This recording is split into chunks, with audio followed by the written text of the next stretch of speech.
Hey guys, welcome back to We Watch Movie. I'm Mike. I'm Jay. I have diarrhea.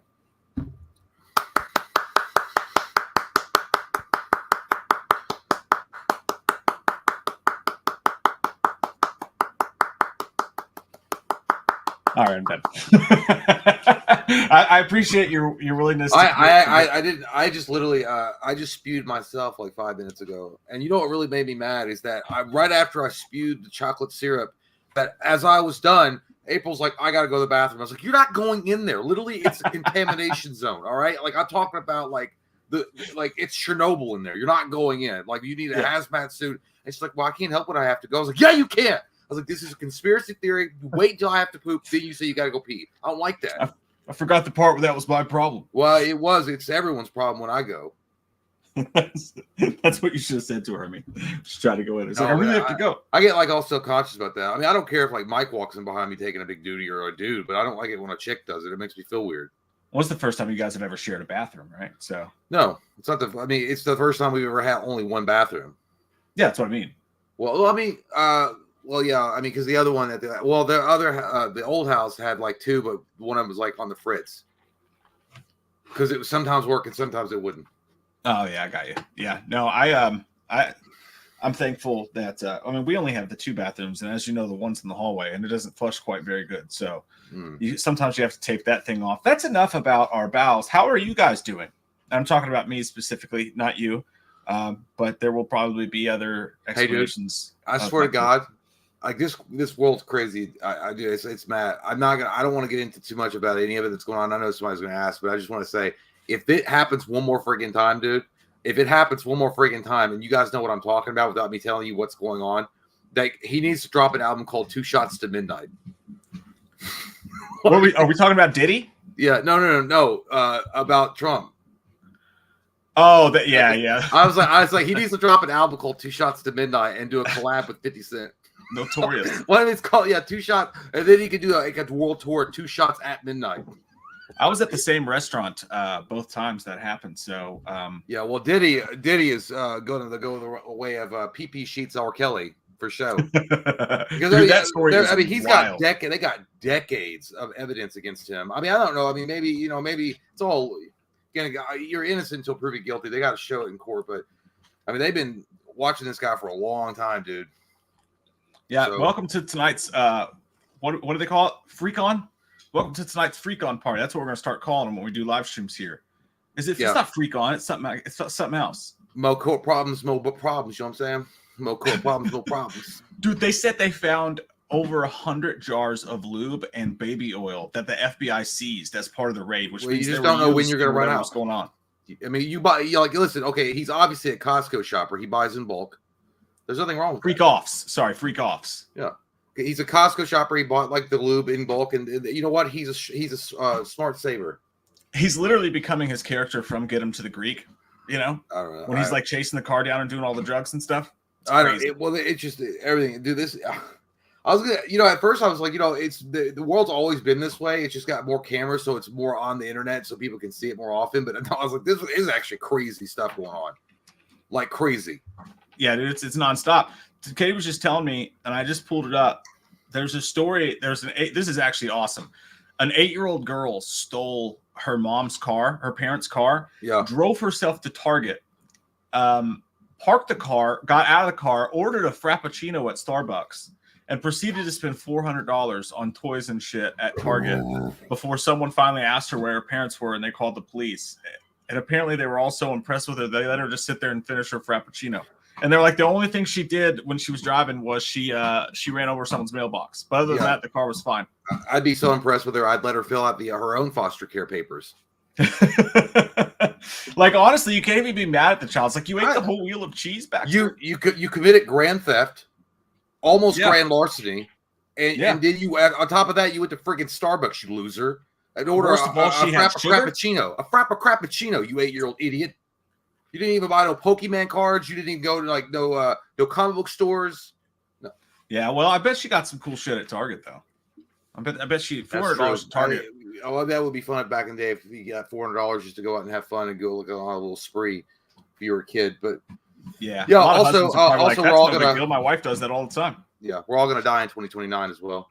Oh, is that it? What's Apophis, the asteroid is going to hit us. I just want you guys to know it's been awesome. It's been a good time. So let's just all go out with a bang. No, supposedly, actually, I don't even think it's called an Earth killer. It's it would dramatically change the life on Earth. I mean, for sure if it hit us, but it's like a 1 in a billion chance. And it's called Apophis, the god of chaos. It's named after the god of chaos. I think Egyptian god of chaos. But so at first they had said that this thing was going to safely pass by Earth in 2029. It's the size of the Eiffel Tower, I think. And now they've said that there is a remote chance or possibility that if another asteroid were to hit it, changing its trajectory will put it on a collision course with Earth. So but it's again the odds of this is a 1 in a billion. I just think it's funny how it was trending on Google. But it's like destructive Apophis on, like all this. And it's like, yeah, it's 1 in a billion shot, dude.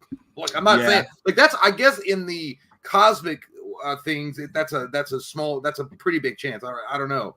Cosmic, like 1 in a billion, it's not like on Earth, but it's still like, honestly, I don't think it's going to happen. Shit's getting so weird down here. The aliens might just send like a kamikaze UFO to just bump into it a little bit, push it right in our direction. It could just end this whole experiment for everyone because we're getting bad out there, man. It's getting crazy. No, I have diarrhea. I'm gonna have to go out there at night and start beating people up and saying I'm vengeance. Just get it back. Just get it. We need a solid Batman. How are you guys doing though? That's what's most important. How are you guys doing? We don't have a show talk tonight. We're just hanging out. So whatever movie news you've seen you want to talk about, bring it up. We'll talk about it. We're just gonna hang and shoot the poo for a while. Jay and I are filming together tomorrow night. We're starting our Halloween Horror Month filming officially, and it's gonna be a freak off. P. Diddy was actually supposed to come, but he couldn't make it. You keep on saying that. I don't even know what that means. He used to have what they would call freak off parties where he would have a bunch of people and I guess make them have sex and do a bunch of drugs that he wouldn't let them leave. Well, and good. I hope he does show up. What are you talking about? He can show up. I don't think it's fun to me. No, actually, he's being held without bond. Yeah, apparently it's bad. Like there's like trafficking and like all those other sorts of things like that. So he's gone. Racketeering, sex trafficking. Mm-hmm. Yeah. So it's not good. Not a good day to be a bad boy. They ain't never gonna. How's the song go? That was a great song. I don't listen to gay rap. Go ahead though. What were you saying? Ironically, that statement is truer today than it ever has been before. If I were gonna listen to rap at all, it's like I'm gonna go with like some like actual rap. I don't listen to P. Diddy. That shit is like the Target version of rap. Hey, you listened to P. Diddy in the '90s. Don't even pretend. No, I didn't. I was all about what the fuck about dude? Tupac for life. Tupac for life, dog. Motherfucker, shut your bitch ass up. You were in your Dodge Neon. You were in your Dodge Neon like every day I take. Take what? Smoking Marlboro Reds. Just lie your ass up, dog. Shut your ass up. I can't get comfortable. I feel. You ever feel like that? I would mix it up. I had a bunch of variety though, but I didn't. I had one song I liked of P. Diddy. I didn't listen to Godzilla or anything. I don't remember that song. Everybody talks about that one though. The Godzilla song was great. My favorite was the video. It had Travis Barker in it when they're like moving into like the white people neighborhood, and they're like, "We ain't going nowhere." Mm-hmm. This bad boy for you remember the song, right? Mm-hmm. Don't. Yeah, every white girl in middle school remembers that song. Typical white dudes, man. Someone gets in trouble for something fucking awful and terrible, and we're like, I kind of like him. Not saying that I like him. Who did he? Yeah, but in the '90s there were some good songs. I thought he had good. I like Michael Jackson, but he did what he did. I mean, or he supposedly did what he did. He was never found guilty, but I mean, I like his music too. I didn't like him all of a sudden because he got arrested. I think he's a piece of shit if it's all true, but. I always thought he was like a bitch, dude. Like, I mean, he never looked like he was like. I never bought into his. I'm from the street. And I'm like, come on, dude. You probably fucking went to a goddamn private school. The real name's Clarence. He probably exactly like the fucking guy at 8 Mile. And Clarence has real good. Yeah, that's. I never really believed he was like any kind of like street rep. He's like Ja Rule and shit. Tank top screaming Lotto, I don't fit you. Yeah, but there's a lot of people who think that he put out the hit that got Pac killed. Yeah, that's what Eminem said. Eminem's also. You guys notice that deep cut? He's trailer trash. Anyway, move on. JK, member for 2 months, says Pet Sematary 2 is good as fuck, y'all. Oh, I'm glad you like it. I'm glad you. I thought I actually read that wrong. I thought it said Pet Sematary 2 is goofy as fuck, y'all. That's what I thought you said. I was like, yeah. I thought you hated Pet Sematary 2. I don't like it. No, I didn't think it was okay. I didn't hate it. I don't think it's as good as the first one at all. everybody told me it sucked horribly. So when I watched it, I had perfect aspirations, and that mashed potatoes scene just sets it off. No, It's I just think like, I've commented several times that I liked it, but I mean, on top of that, I think it's not as no one's going to say it's better than the first one. It just won't. No, I don't think you can say that. Tim McChicken says, can Pamela Voorhees sing "Someone Left My Head Out in the Rain"? That's actually really good. I don't know that I love song you though. guys. You know that from the Beetlejuice. Someone left the cake out. Yeah, but I don't know the song. I never even heard the song before that movie. I'll have to get back to you on McChickens. I don't know it. Actually, yeah, it's actually not a bad idea, McChickens, because maybe we can incorporate that into the Pamela's Head video, because I think that would be hilarious as well. Yeah, maybe. So it's a good idea to save it. I'm gonna have a freak off with Jay, and then I can't. It's just a freak off. It's so dumb. Courtney has gifted again. Thank you, Courtney. Well, thank You. Man, He goddamn, sends- Courtney is such a sweet dude, man. Holy crap! I just want to hold his hands and walk in a park with him, listen to P Diddy. What? No, we'll see. We'll do something else more wholesome. Don't worry. Nighttime, what's up, dude? He says, yo, Charles Loomis, I'm having a baby. How do you change a diaper? Me and my sister would appreciate your help. Ew. Maybe you mean like your sister's like going to be around to help you raise it because like of a bad relationship situation. That's what we're going to go with. Ooh, I'm not. But if you could just give me your sister's phone number just in case, I could just tell her personally. I could come over and show her. I have items I could use. I like burritos and I wrap those. So I never change my own kids' diapers because Linda does that because I'm a doctor.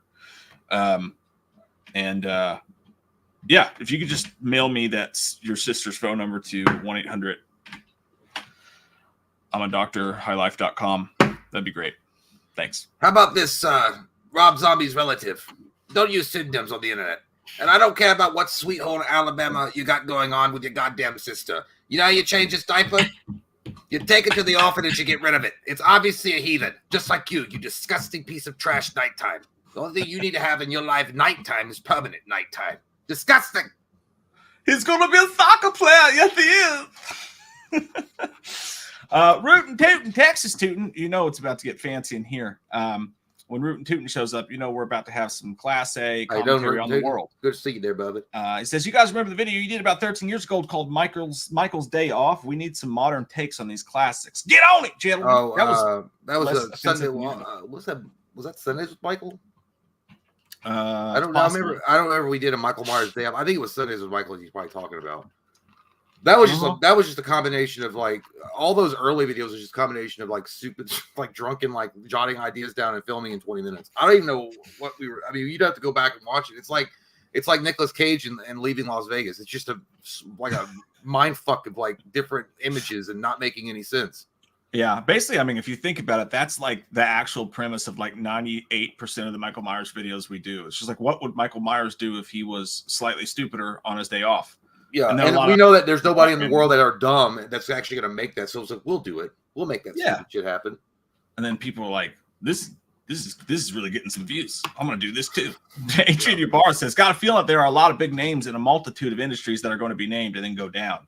Money is truly the root of cabbage. Yeah, you're right. I think so too. I think that Diddy's, there's no way that he's gonna go down with the ship. Like I think that either he names other names out of spite, or the state cuts of the deal for reduce sentencing if he names other people in the trial.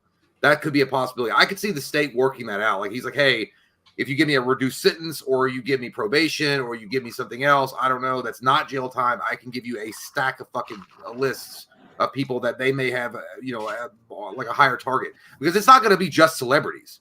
Okay, we're talking about probably senators. We're talking about like backers. We're talking about a lot of powerful people that's gone to the old Diddy parties and gotten killed. There's a video of Jay's all-time favorite basketball player and idol, LeBron James, talking on a live stream, and he was like, everybody knows that Diddy throws the best parties. Yeah. Everybody knows, and I was like, oh shit, that aged well. That was right after Aaron Rodgers said, I love to suck dick, and I said that was right after Eric Frick that sucks at the Jets. The internet's going crazy because like both sides of the political spectrum are like, check out Diddy here with Taylor Swift, and then it's like, with everybody. Yeah, they're like, check out Diddy with Trump, and then someone was like, oh, check out Diddy with Obama. It's like, yeah, everybody took a picture with Diddy. Everybody know everybody right here. Like, I mean, Diddy was like the fucking popular kid in high school that smelled good and had always the newest Jordans. Everyone was going to hang out with that kid. LeBron did have the worst one. He's like, I like to go over his house and I like to turn on the camera and get the lube out. Just leave It's LeBron great. alone. Let him do his fan duel with Kevin Hart. That's what he's doing anymore. I wonder how much he gets paid for that shit. That doing that, just like that so commercial much with money. Kevin Hart. Like Dude, that's got to so be much. like I don't know what LeBron's like going rate is. It's got to be millions. I don't know. I didn't mind those commercials the first time I saw them. Then I saw them 76 times in a fucking row. And I get was like, tired okay. of Kevin Hart, dude. I like Kevin Hart, but dude, like, there's just too much of that little shit that I just can't take anymore. It's like a fucking leprechaun that you just don't want to see popping up in the bushes. You're like, get back to the Keebler house. I'm tired of looking at you. Dude, it's 100% true though, because like I loved Kevin Hart when he first came out. Those first Yeah. couple stand-ups were really funny, and it's like this guy's down to earth and cool. But then he became obsessed with like being an entrepreneur, so now he's in everything. He's like same thing with obviously Travis Kelce, Jason Kelce. Same thing with Snoop Dogg. Same thing with Shaq. There's just certain people that like they need their face on the TV constantly, and you just get annoyed with them. Was it arrogant? No, I was gonna say maybe it's like overexposure of Kevin Hart, and also it's like it started with him after he got like best buds with The Rock. I feel like that's when it started really getting annoyingly like on TV nonstop. Anyway, I'm not taking nothing from Kevin Hart. I know there are people that like him and shit, but I mean, I don't know. Like there's some parts about it I was like, man, come off as fake, dog. I don't know what it is. It comes across like the Gap commercials. I don't know. Well, it's like it's like some actors like Ryan Gosling or whatever have a good run of movies, and they're like, I need to take like 2 years off because people are sick of me. Like they're smart enough to realize that, but then some people just aren't, and then they just end up like watering down their brand. You know, people are gonna get mad at us. It's like, oh, Jay and Mike just want to fucking like someone who's a tortured like artist. Like that's the only way it's real. It's like, bro, I don't want to talk anymore. I gotta go away for a year and only do indie flicks. Like, yeah, I'd be like, yeah, I think you're genuine, dude. I swear to God, dude, I think the most genuine guy in Hollywood, one of the most genuine guys in Hollywood, beyond obvious guys like Keanu Reeves and such. I swear, dude, I think it's Nicolas Cage. Yes, he's and so fucking weird. He did that shit, but he did it because he needed money. And exactly. That's why he even said it. He literally admits that he's like, yeah, I know I wasn't in the greatest movies, but I got to pay the bills. He had outstanding debts from the IRS. He had to sell off all his mansions and shit. He bought weird shit too, like two-headed snakes for like $500,000, like fucked up shit. I like that guy, dude. I don't know. He seems genuine to me too, and he did art with it. Like he was on the screen a lot, but it was art. Like have you ever seen Nicolas Cage in a commercial? Like I don't think I have. I don't know. Maybe he's been in one or two. I don't know. I can't remember. Like it feels like he'd be in like a commercial, like that shit that Matthew McConaughey was doing, like a Lincoln Town Car. It looks like something like Nicolas Cage. I see Johnny Depp in those fucking things too a lot, like Running with Wolves. Or like I would love to see Nicolas Cage like when the PS6 had announced, he goes, I want to play with power. The new generation. I get to see him fucking power glove. Like, yeah, but it would be like all VR focused. He's like, I want to get away from the real world and be a superhero the other. And like I could just see him doing crazy shit, dude. Yeah, dude. I could see him do like Nintendo commercials and shit like that. Yeah. Not like for money, just because he likes Nintendo. By the way, did you guys get the price point for the PS5 Pro? No way. No way. Says I. You fucking hoe. $700, dude, for PS5 Pro, and that doesn't include the CD. So the new PS5 Pro is going to be is not going to have the CD drive or vertical stand. Those are all separate purchases, and by itself as a standard item, the PS5 Pro is $700. So you have to buy separate the CD, the CD player or whatever to go in the disc drive, which is another $85, and then you got to buy the vertical stand. These used to just come with the regular PS5. Like, what kind of fucking economy? Like, they must think we got Roman money, like old ancient Rome. What is it? What? Like, sorry, my dog was trying the PS5 Pro. And then got hung the up PS5 on Pro. So what does it do? It doesn't do shit. It's smaller and it's supposedly like better graphics. That's what I say about my dick. It's like, hey, it's small, but it's in HD. Yeah, it's like, hey, I can shoot out a little bit longer to the film. That's so dumb, yeah, dude. It's like you're literally paying $700 for like maybe a few more pixels on the screen. Yeah. That's all that's all it does. It doesn't do anything else. So people are worried because now people are worried. Like now, the new rumor going around now is that the PS6 will be unveiled or possibly announced by 2027 or 2028. And if the PS5 Pro is $700, fuck knows how much the PS6 is going to cost. Is it possible though? Like they just like don't have any extra technology for these things. Like no, you know they what I'm always saying? do. Like always the graphics cards always go up every 6 months. They get a new graphics card that's better than. But how do they keep getting better at it? Like because the aliens are here and AI is insane. I don't know. I don't know. At some point, it feels like they're gonna be like, we don't actually have anything to add to it, but we got to sell a new one. Well, that's why. Well, that's what usually happens though. If you look at the consoles, there's like a 8 to 10 year period where they don't make any new anything. They just have, and then they wait for the technology to get a little bit better. Because I mean, if you're building like people that are like hardcore PC gamers or whatever, they build their own shit. They update their drivers, and then like it's like every 6 to 8 months they got a brand new graphics card that's like fucking $400 or $500 or more. They update their graphics card. It's like the best of the holy shit. Man, sometimes you don't need all that, you know? Like, I still maintain, and we've talked about this before, the last real jump I saw in graphics quality, like real, like, oh my God, we're going to have flying cars soon, was the Xbox 360. Yeah. Well, I haven't seen a jump like that since. I haven't either. But, you know, there's some people out there that don't like women. So they need something to entertain themselves. So they keep on making better technology to escape women.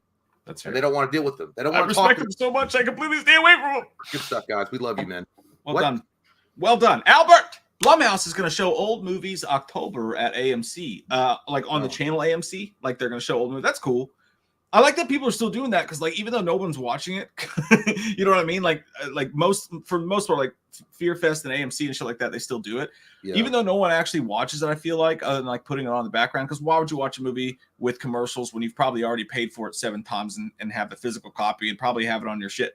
You know what I mean? I like that they still do it because it makes us feel like we're still a society. I don't know, Albert. Like having an old movie, oh my God, marathon of Blumhouse films or whatever is like your friends saying, hey, we're going to have a bunch of like women over at my house for a party. They're all going to be in bikinis and you go over and they're like 70-year-old ladies.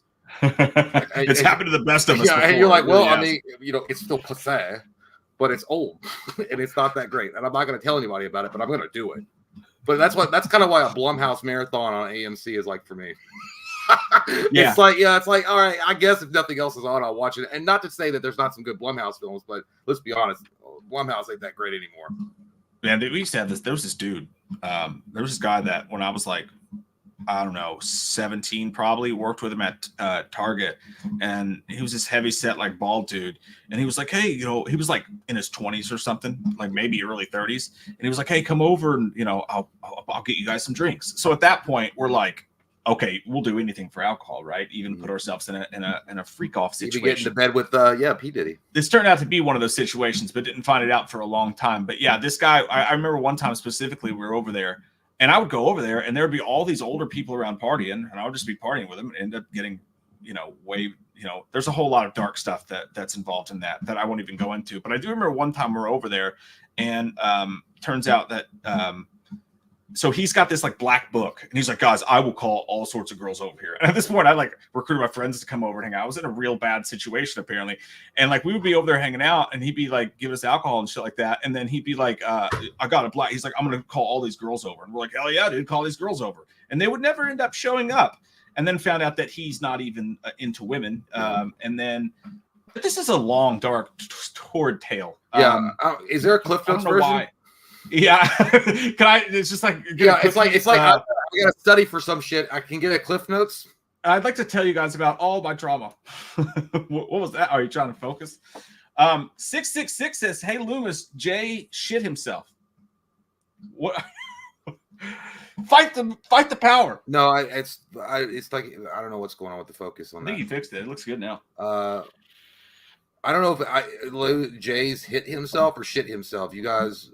What? I think you're not allowed to curse, so you have to separate the S. Oh, okay, yeah. Well, you know, that's fine. And he probably does that because he's kind of nervous, just like you should be nervous for celebrating the devil, you dirty goddamn acoustic playing piece of trash. He said acoustic playing. The Green Routine says, shut up! That will never not get old, dude. I swear to God. If you ever beat us, Dean Green Betweens, I'll know it's you if you just yell that from across the room. I was like, yeah, that's Dean Green Betweens. Be at Scarefest here. Shut it! Don't do that. Actually, you get in big trouble. Oh yeah, don't do that in public. I guess don't do that. Yeah. Yeah, Mike Barton, what's up, dude? He says was going to watch Agatha all along. The review embargo's not out, which is a bad sign, and I was looking forward to it. But I'm more hyped for the Penguin. Is that Agatha coming out that soon? I had no idea. Yeah, they just released the embargoes on it. I don't know. I've heard a lot of bad things about it, Agatha all along, but it's not like I'm not the target audience for it. Clearly, I mean, it's just not my thing. But as far as the Penguin goes, 100%. I mean, I'd watch that no matter what. Like that's going to be like primetime TV right there, dude. I do believe that is coming out this Thursday, so we will definitely review that on the channel. That'd be a fun live stream review, I feel like, probably. But We'll definitely review the Penguin. The only thing I know about Agatha all along is that I saw the poster and it was like a scantily clad Aubrey Plaza around a bunch of spooky shit and like 80s stuff. And to me, I looked at that and I was like, that looks like it is for me. I have no idea anything about it, what it's about, but I want to watch it. Supposedly it's super woke. I'm not into that. That's why it's not for me. Because it went what? Woke is hardcore. Really? Yeah. In that? They literally came on. They've literally gone in interviews, and it's like, I've heard this is the gayest MCU movie of ever. It's like, well, yeah, that's why I signed up for it. I'm like, oh my God, I guess you didn't learn anything about the big loss of the Acolyte, but congratulations, you just fucked yourself again, Disney. But I don't know, it'll get canceled after one season, most likely. But again, I'm not the target audience. But it doesn't beg the question: who the fuck are you making it for? Like literally, like you're not going to have a huge turnout on audience for that. It's not going to make a big giant amount of money. I mean, the poster had me wanting to watch it. I don't know anything. Yeah, well, it was weird too because this one chick was like, "Oh, like, all witches are inherently queer, right?" I'm like, "What? When the fuck did that happen? I didn't know that." You know, like, I mean, if there's, especially, if only because they got to have a good dickin'. Like they don't think I got a warlock around somewhere. That part doesn't bother, but yeah, I don't know. I have no idea, so I won't. No, I don't know. But either way, even if it wasn't that way, I would not watch it because I don't care that much about Agatha Harkness. I never really did. I'd rather watch the Penguin compared to that. I think the Penguin's going to be fucking phenomenal. Dude, the Penguin's going to be not. It's not going to be this, but it feels like the Sopranos come back. And with the Batman thing, so I want to watch the shit out of that. Yeah, I'm 100%. I've seen the trailers and stuff for that, so I'm invested. That will absolutely be watched. Tiffany says, random question, but what are your guilty pleasures, movies and shows for both of you? Something surprising we wouldn't guess, horror or non-horror. Oh. Guilty pleasure movies? Guilty pleasures. I watched a Queer Eye for the Straight Guy show with my daughter for like 3 hours today. The early seasons are amazing. I was like, I don't know what it is. The early seasons are great. I love this one. There was one episode, and this guy kept on acting like so stupid about it. He didn't want him to touch him, and he was like, "Come on, honey, seriously, nobody wants you that bad. We're just trying to help you out because you look a slob." I'm like, "Congratulations!" I was like, "That was good." I was like, "That I like that shit." That was like the early, like the third season or something. It was good. I didn't know the show's been going on for a while. I thought it was a new thing. Well, they lost a lot of the original guys. I think that they aren't doing it anymore. But I fucking love, like, that was the best transition ever because you literally went from being like, oh, I don't want to watch that Agatha thing because of all this like woke stuff, and then right into I actually love Queer Eye for the Show. That's a great. Well, show. there's a difference between something's not forcing shit down my throat. They're just being themselves. That's a different story. I'm not gonna lie though. Like I was kind of invested for like 2 episodes. Yeah, well, I like that show because it's just who they are. It's not like walking around and be like, accept my dick in your mouth, accept it. It's just like, hey, I am here. I'm here and I'm queer. The other parts, the other parts of the other shit's like, I'm trying to like march down a big spike and putting them in your ass and like making you fucking feel that. You like that, huh? The world's changed. I don't like that kind of stuff. But anyway, random guilty pleasure. I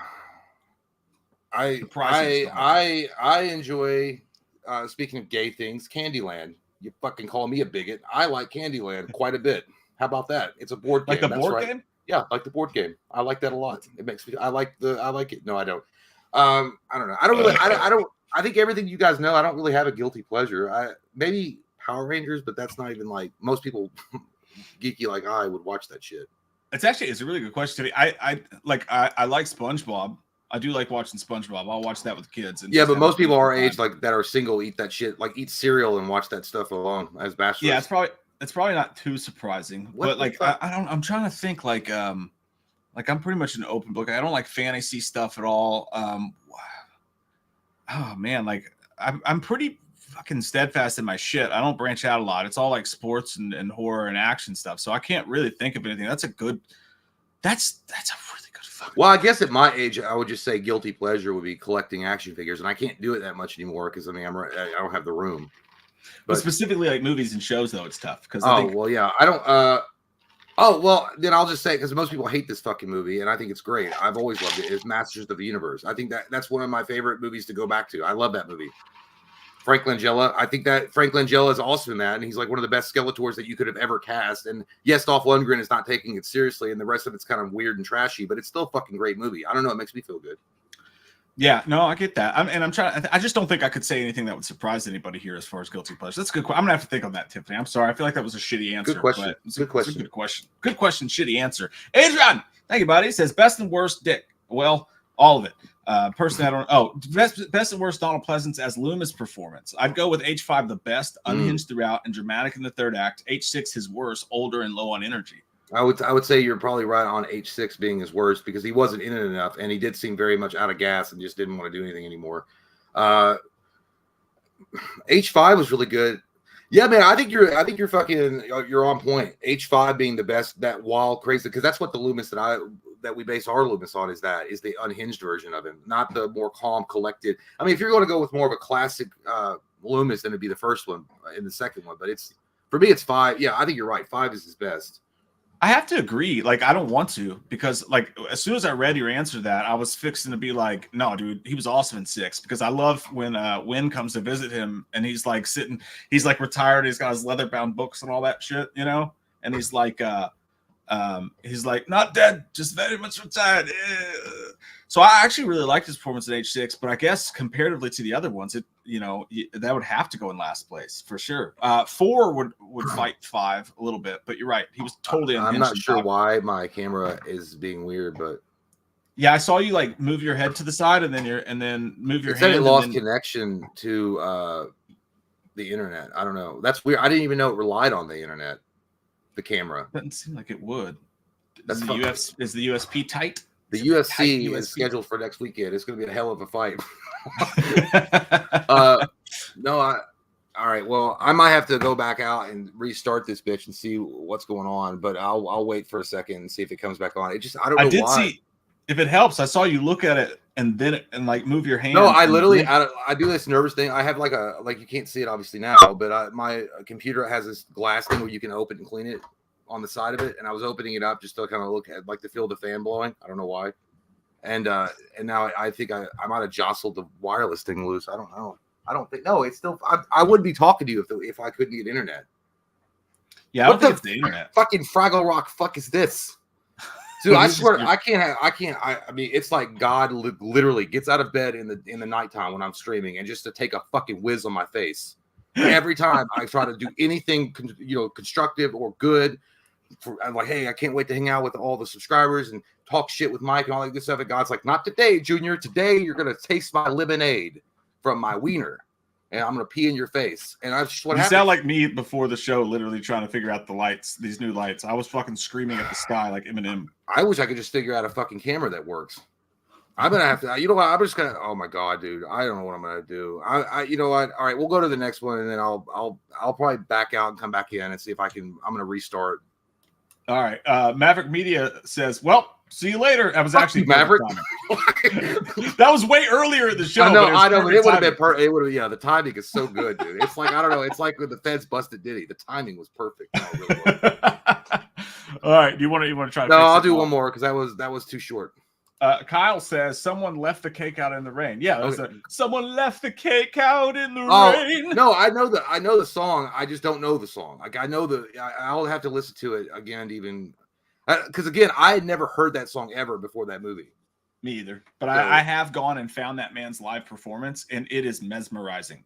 Yeah, I know. You told me. I'll show you guys a second of it. You told me when you oiled you down and you were telling me something. You were staring at me in the face and be like, "Hey, I found this song is great, dude. Have you ever watched it together?" I'm like, "No, I don't want to." And then you're like, "Yeah." I was like, "Jay, I want to fuck to this song." Yep, we did. All right, I'll be right back.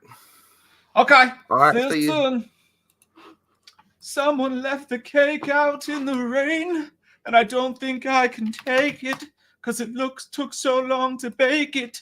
Seriously, It's already like as soon as I pull up YouTube, it's already in my mix. I don't know how long of this I can show you guys without it getting copyrighted, but this dude goes after it. Let me show this to you guys real quick. It's so impressive. It's the song from Beetlejuice, right? Check this out. In your hands, and the old man played checkers in the dark. All this think that I can. Here we go. Flowing down. Someone left the cake out in the rain. I don't think that I can take it, cause it took so long to bake it, and I'll never have that recipe again. Oh no! Look at him.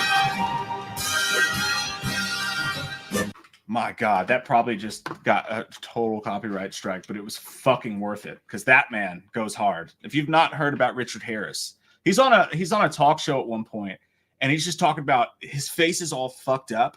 And this is like a 70s or 60s talk show or whatever. And they're like, I can't help notice that your face is fucked up. And he's like, basically, it's like, yeah, I got in a fight at a bar last night. And he was like, I actually tried to get out of it. He's like, I hid behind the bar. And then I looked over, and there was the guy who started the fight across from me. And we're both trying to avoid it. But yeah, he was like, I lost the fight, clearly. And he was just like, I've been in a lot of fights. Just a big-ass, gigantic man like that, you know? That just goes out and sings heartfelt songs. At one point in this performance here, I'll just show it to you guys. We've already gone so far, we might as well. This is crazy. He's rolling around on the floor, just spilling his heart to these people. It's the most My Chemical Romance, but it's your dad in the 70s thing you've ever seen in your life. And this guy at night is out there starting fights in bars.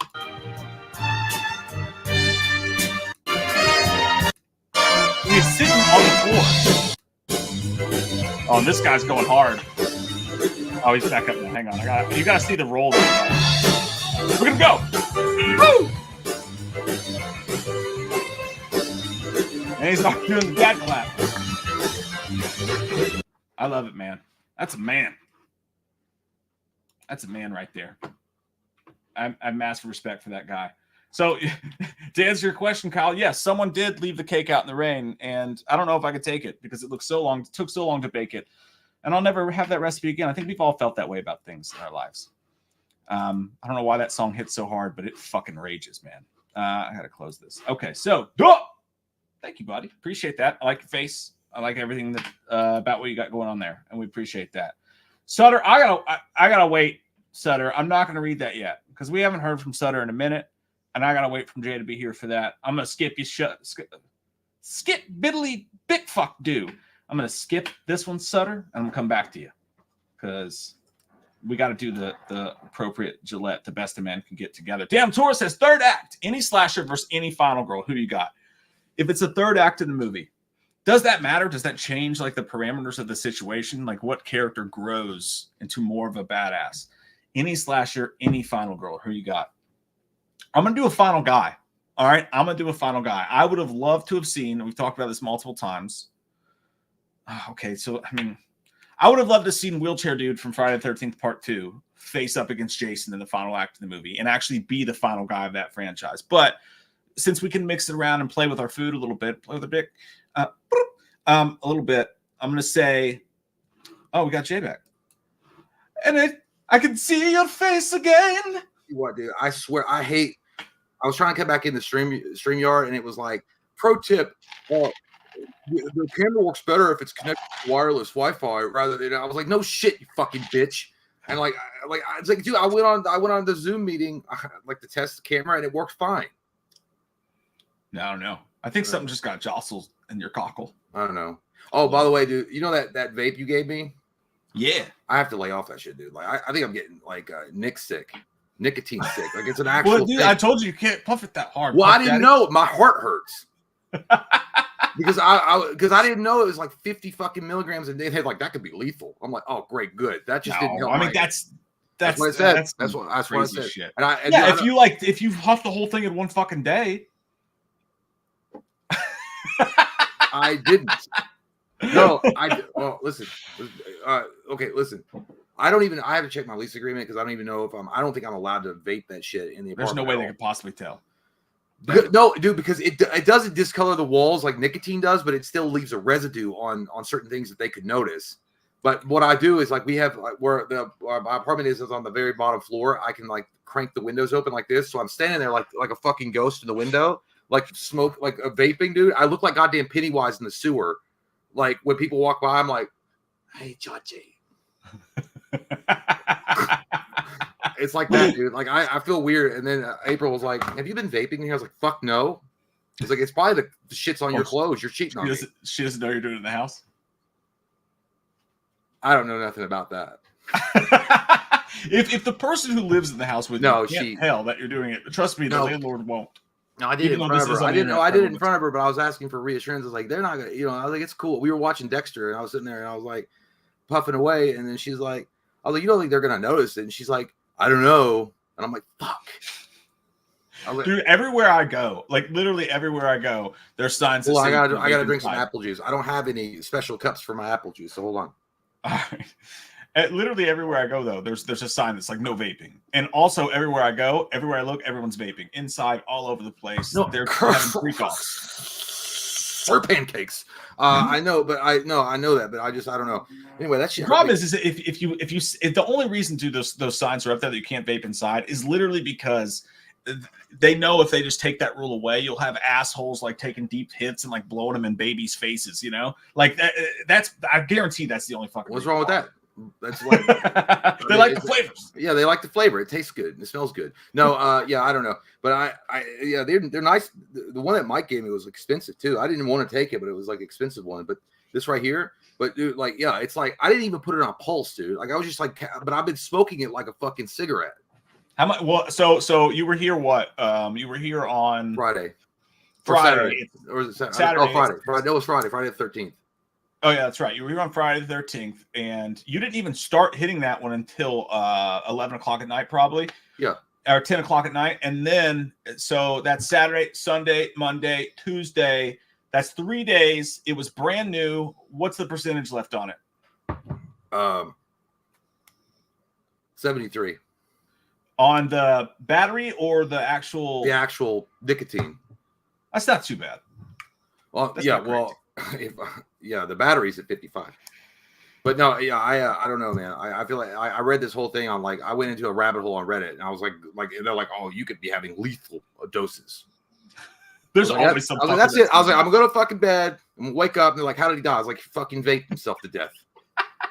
I mean, do your own research. No, but I don't. Leave it to me to die in the most fucking embarrassing way. Either I'm gonna die on the toilet, like in the middle of a poop, and have shit in my ass when the coroner come and get me. Like literally, poop will be on my butthole, or I'm gonna die in my sleep, and they'll say, "Oh, it was vaping that killed it." I watched that Sopranos episode the other day, and it had me freaked out when I was having bathroom issues. I was literally thinking of it because the dude, he's like taking a crap, and they're like, "Come on, Tony, let's go," and he's like, "Hey, tell him I call him back," and then he dies on the toilet. And they're like, "Oh, disgrace." Who was it? The dude from Bruce Springsteen's band, Sylvia. Yes, he was like, disgusting. He died on the toilet. Yeah, dude. Well, that is true, dude. Imagine that mid-wipe or mid-pinch, you die. Yeah. Like you got poop in your butthole, and like you fall forward because you're not gonna like maybe like be like they're not gonna find you sitting like that, and you're like out of your like a dingleberry sticking up out of your crack hole. It don't feel bad for me if that's how I go because no one will know. Anyway, Daniel asked, third act, any slasher, any final girl who you got? I didn't actually get to answer it, so I will say I would love to see Sydney Prescott go up against Jason Voorhees because she's gotten a little too comfortable, Ghostface. She's like, whatever, I'm bored. Imagine her looking at Ghostface, Ghost Jason, ripped open shit, and then she's actually scared again, so that's what I'm going to go with. I'd like to see Kirsty Cotton go up against P. Diddy. Ooh. That was the fucking perfect answer. That's what I'm saying. Because I mean, what we gonna do about it? We don't know. No, I love Kirsty Cotton, dude. I think Kirsty Cotton never gets enough love. It's when people talk about final girls. Like Kirsty Cotton literally took on the embodiment of Satan's general and won by trickery and like just like womanly wiles and won. I love it, dude. That was the truest shit you've ever spoken in your life. I know. I feel good. I'm gonna write it in a book. Hold on, I gotta write it in my journal. Today I impressed Mike and subscribers. Daniel Torres. Oh, I just read that, but I saved this one for you because we haven't heard from this good man in some time. It's Sutter Gillette. Gillette, the best a man can get. Gillette. Yeah, dude. How you doing there, sexy face? He says, guys, beer's on me. Just when I thought it couldn't get any better, you do something like this and completely redeem yourselves. Though y'all are alive. Couldn't think of a better thing to listen to while I build my Batfleck gauntlets. My town Comic Con is coming this weekend. Right. Love y'all. Stay sexy. You stay sexy first, Sutter. And that's we were literally just talking about the world needing a Batman. He's working on goddamn gauntlets. It's only a matter of time before you're walking around like Robert Pattinson and dealing out justice and shit like that. Justice, vengeance, yes. Someone's got to stop P. Diddy. Get away from me, Alfred. You're not my father. Then quit pretending to be. I was watching. What do you think is more sad? How Batman in the Batman treated Alfred? Like, what broke your heart more? The way that the Batman treated Alfred? Because he's young, he's arrogant, he's kind of an asshole, very brash. Or the way that Tobey Maguire's Peter Parker yelled at Ben in the car that one day, and he was like, "I know I'm not your father." He goes, "They quit pretending to be." I want to say Batman, but it's definitely Peter Parker, dude. That shit was mean. And then when That he shit was hurt. dying, and he's like, "Peter," and he's like, dude, Tobey Maguire's got that, like, I thought I had an ugly face when I fucking cried, but Tobey Maguire's got an ugly. He's like, Yeah, he like, looks he looks like a fucking like possum smelling trash. He's like, you can't trust Sam Raimi with those scenes. Like, if you're an actor in a Sam Raimi movie and you make a dumb shit face like that, he's gonna be like, "We're rolling." well, I mean, I'm sure. I mean, everybody has an ugly cry face for sure, but that one was like awful. I didn't buy that shit at all. I was like, you don't care at all, do you, Peter? You're just mad that you didn't get the $300 for that fucking car that you wanted, or $500. I needed that money. He was being a dick. By the way, I will say, but at the end of the day, Maguire is an amazing Spider-Man for sure, and he's the best Peter Parker version besides Tom Holland I've ever seen. I agree with these things. And he's best in bed. Courtney Reed says, "Forgot to tell you, I got married." Wow, dude! Congratulations, fuck, dude. Holy fuck, man! Awesome, man. I conveniently left out your invitation. Yeah, I guess our it, dude. invitations got lost in the mail. I get it, dude. I get it. It's whatever. I'm not gonna hold it against you, you fucking asshole. But hey, congratulations, dude. Hey, dude, that's fucking awesome, man. Hey, drinks for Courtney, everybody. Who's the lucky guy? I mean, congratulations, Courtney. That's awesome, dude. Seriously, congratulations. Albert says, "Y'all watching the Penguin or Agatha all Well, week?" That's we just talked about. Yeah, that. no way on Agatha. Penguin all day long. I'm not watching Agatha. I think Jay's been watching too many woke fighters. Why don't you go jerk off to Madam Web and say how good it is, Fuckman, Chris Fuckman? Fucking, I will not be did you- part of the woke mind virus. I will not drink that ketchup. have you heard about Jeremy Johns? The poor fucking guy can't even review a movie without people coming and saying, "You're a sellout, Johns." I did see Sellout. that. I was like, He's a reviewer, you dumbasses. Like, what's he supposed to not? He's not supposed to see it because it's like number 4 in the country, I guess. But at the point, and then people are like, dude, literally subreddits were opening up like, Chris Stuckman's so much better. I'm like, what? That's why, again, the internet, Twitter, all that shit, not a real place. Reddit is literally not a real fucking place. I will count myself. Reddit is full of the biggest gaggle of fucking losers on the internet, dude. They all congregate there with their Cheeto fat fingers and talk shit on other people. I include myself there too, but I don't talk shit on other people. I just watch. But here's the thing. I do. I just stay. I stand in the crowd like he's telling the truth. When I see a Reddit post something, and then I'm like, that guy's an asshole. But I don't comment ever. But the fact of the matter is, it's funny, dude, to watch them tear themselves apart because they came in there talking about Stuckman being better than Johns, which I don't really have an opinion on either one of them. But then people are like, yeah, except for Stuckman doesn't fucking review movies anymore, except for all of them are good because I'm a filmmaker and I don't want to ruin the integrity. That's true. I was like, I don't watch either one of them, but I can understand both arguments. But you can't get mad at a dude for reviewing a fucking movie, guys. Come on. Yeah.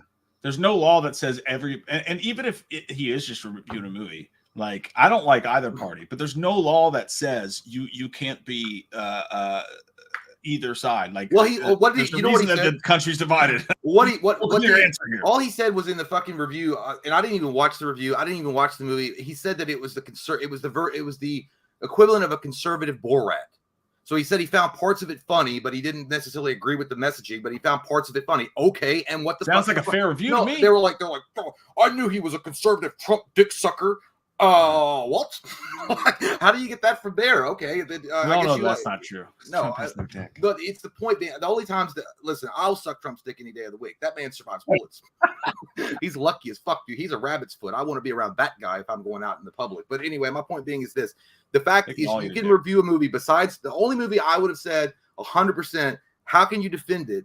And I would even go as far to say it gave me the ick to even watch it. So I don't know. As a movie critic, you should, I guess. But that movie Cuties and that one dude that came out and defended that shit, that was trash ass fucking disgusting ass piece of fucking garbage.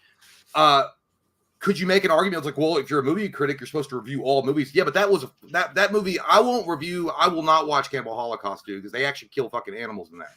Yeah. Fuck that. I'm not watching that. I have standards, bitch. They're low, but I have them. Cineflex 419, thank you very much for that. Says, I had to put my dog to sleep yesterday. Hardest thing I ever did. Thank you for the raw on my heart for the stream tonight to take my mind off him for a few hours at least, dude. I'm so fucking sorry, dude. That's the worst. Yeah, I have a dog. Buster's 5 years old, dude. Like, I don't have any kids and stuff, but he's like a kid to me. He's like, I'd be fucking wrecked, dude. I get it, dude. That sucks, man. That's a hard moment, man. But hey, I'm glad you're doing stuff to put a smile on your face for sure, and we appreciate you hanging out with us tonight. And all Our sincere condolences. I Martin. gotta take Buster to the vet Friday, dude. And like, it's so embarrassing because I was supposed to have him lose some weight.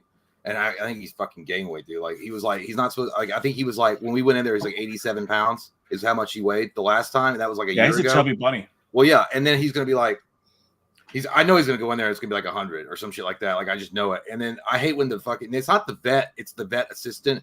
She's like, he's chunky. It's like, so is your fucking face. It's a dog. So are you, fatty? It's a fucking dog. I'm sorry that I can afford to give my dog some good food and he can eat right. They're not here forever. I'm gonna spoil the shit out of them. Like, I'm sorry, they're a little fucking husky. He's not dying. I hate it because she passes judgment on me. I'm like, fuck. Oh yeah. She's like, well, his joint. I feel like he's got hip dysplasia, and like later on he might have some arthritis in his old joints, and you don't want to have too much weight on his body, so it's gonna hurt his joints, the little joints. And I'm like, well, you don't want too much weight on your fucking tree trunk legs, but look what happened. I get pissed. I'm not gonna pick Jay up from the vet's office. I'm gonna get drunk before I go in. We're gonna be like Nick Cage and Vince Neil outside of the casino. I was like, I love you. Stop it. Please, stop it. I've never had a problem with him, but it's just embarrassing because I know like she's right, and I know that they're telling me like it's hard on their joints and stuff. But it's like, dude, I mean, like dogs on average usually live, like big dogs, about 10 to 12 years. That's not a long time, you know, in the way the world works. So I'm not like, obviously don't get them fat and like out of shape where they don't want to do anything. They're depressed. They can't walk or do anything. But, you know, if they're a little chunky or whatever and they're having a good time, fuck you. As long as they're happy. I mean, they have to tell you too. Like, it's their jobs. If they're not, because imagine if something did happen, like, well, you didn't fucking tell me. Yeah, you tell me. You know, Rob Bark, thank you, buddy. He says, "What's your best cinema experience?" Mine is Rocky Balboa. We thought we'd never see Rocky again. Oh, that's a good one. That's a really good one. That's a really good one. We thought it couldn't be done, but Sly brought heart and realism during the fight. We reacted as if it was real boxing. That's true, man. Dude. That's true. Yeah, and I always remember watching that and fucking thinking like, God, it sucks that what's his name was going to win. I can't remember the bad guy's name in that because he was a really forgettable bad guy. Anthony Tarver. I didn't like that guy at all. Like, I never thought he was a good villain. I just felt like he was a very forgettable villain for Rocky. Yeah. But either way, it's got one of the best, maybe the best speech that Sylvester Stallone has ever put pen to paper ever when he was talking to his son about life and about how you get back up. I think that might be the best speech next to Rambo, First Blood. That's a speech you need to give your dog. Well, no, he's like, then he'd be like, give me some Twinkies. I think that my most memorable theater experience, I mean, there's been a few, but I think the most memorable for me, and I've said it before, is when we went and seen the Avengers. 100% the Avengers, when they all came down and they all had that pan around with all the Avengers standing there and that music swells up, dude, the audience went fucking wild. Me and Mike were like jumping up in the seats like we had seen a booby for the first time in our life. It was amazing, dude. And we even like gave like awkward like Urkel high fives that missed. Oh yeah. And they were like, and then our girlfriends at the time, our wives were like, God, you got we also had a few brewskis. Enjoyed. Yeah, but dude, the whole crowd went like. But that was such a unique experience because the whole crowd was in on it, and you knew that everybody that was there had watched all the MCU movies up to that point. So it was like everybody was caught up. Everybody had been invested in this. Yeah, that was top of the line. One of the greatest ones for sure. You know, hand jobs not included. I'd say that's probably going to be my number one too. But yeah, that was a fucking great one. I thought you were going to say Southpaw. So that's great. That's the one where me and Mike realized that we both didn't cry, and we didn't want to look at each other while we were crying. Men can cry, and it's okay. We can hold each other and touch each other's dicks while we do it too. Independence Day was a great one for me because everybody stood up and cheered at the end. I never saw that before. That was awesome. Twisters was great. Signs was a great one. But yeah, I think Avengers that was one of the best for sure. Haha, Jackson.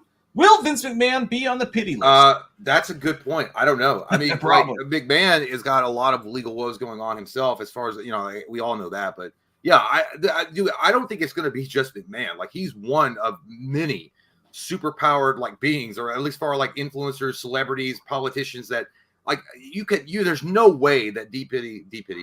Diddy, Puff Daddy don't have a goddamn book somewhere that he's kept their names. He's also got recordings, dude. Like, this guy has got more shit on people than Epstein. He recorded them just to use it as blackmail, so they couldn't tell him. Or he's got the same amount of shit on Epstein. Mark my words, dude.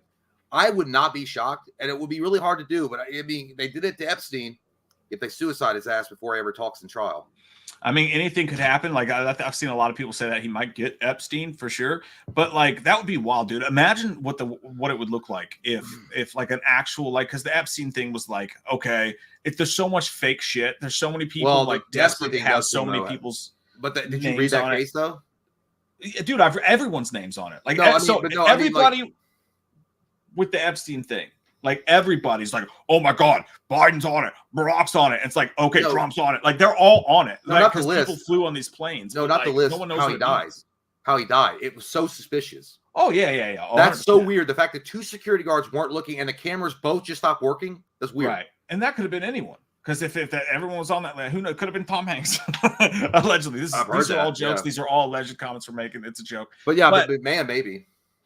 Honestly, like, why would McMahon even need to go to P. Diddy's party? He's so rich, he just did his awful, inhumane shit in his own living room. Like, you know what I mean? So, like, I don't know. Speaking of Vince, though, are you guys gonna watch that documentary that's coming out? Dude, that's gonna be fucking baller. Here's the thing: I want to watch it, but I don't know how true it's gonna be because McMahon has, like, he had final word in it.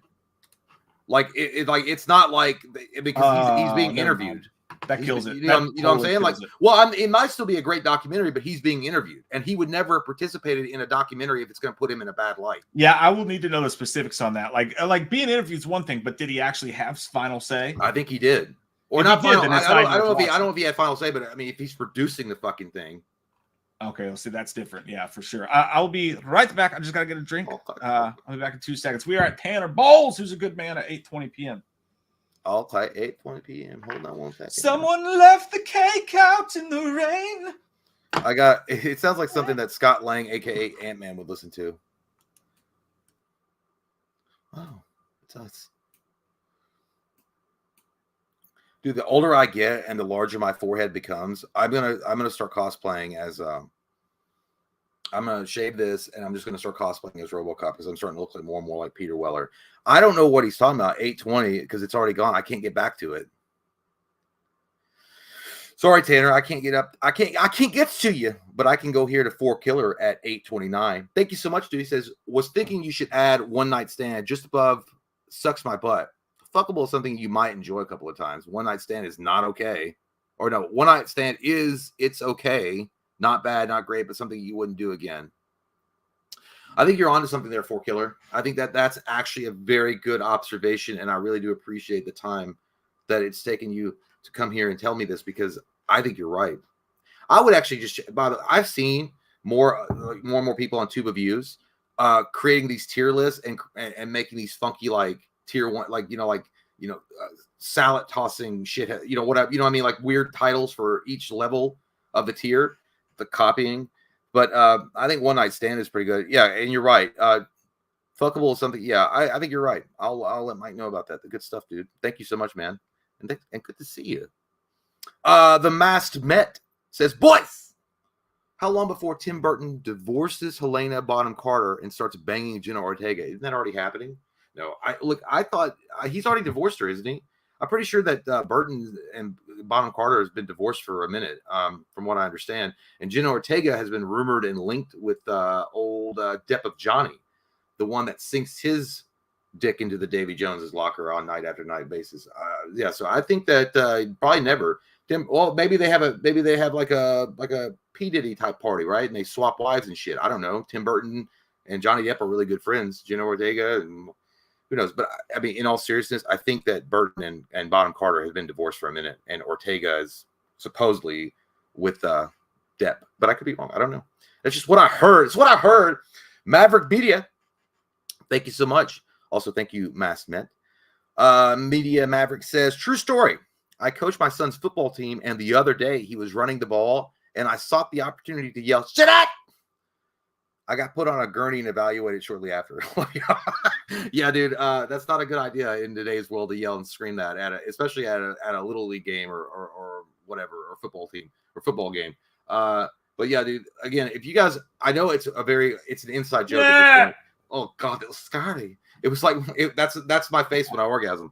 But no, I think that if you guys, it's an inside joke, but it goes back. It's an old head coach that we had at Kentucky basketball years ago named Billy Gillespie. Billy Gillespie. I wanted to say Donovan for some fucking reason. That was the guy we wanted, but we got Billy Gillespie, and he was a drunk asshole that drove golf carts around fucking town, and he was treated his players like shit. But that shoot it thing was what is from him. But either way, I couldn't get to Tanner, dude. I can't go past. It wouldn't let me up above 820. Oh, it's because you were gone for that little. That's probably why. Tanner says, "Sup guys? Jay Ronnie from Halloween walks into a bar and meets Kid Rock. What are they talking about?" Probably queers and Bud Light. That's fair. That's fair. Yeah. That's fair assumption.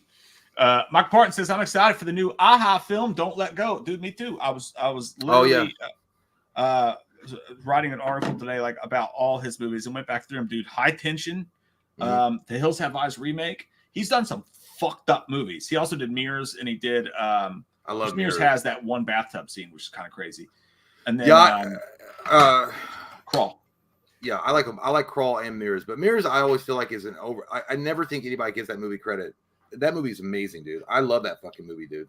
I just did this backwards. And you know what? Do you know what just happened right there while I was talking to your face? I lied because I wasn't speaking of Mirrors with Kiefer Sutherland. I got it confused with Oculus because it has mirrors in it as well. That's honestly like I understand exactly where your brain went. Yeah, I literally did. I like it just clicked in there, and I was like, "Oh my god, dude, that's not what I did." It's like when somebody, it's like when someone accidentally says something that's really bad online, and you're like, "Wow, dude." Your brain is like, "Wow, dude, I can't believe I just fucking said that shit."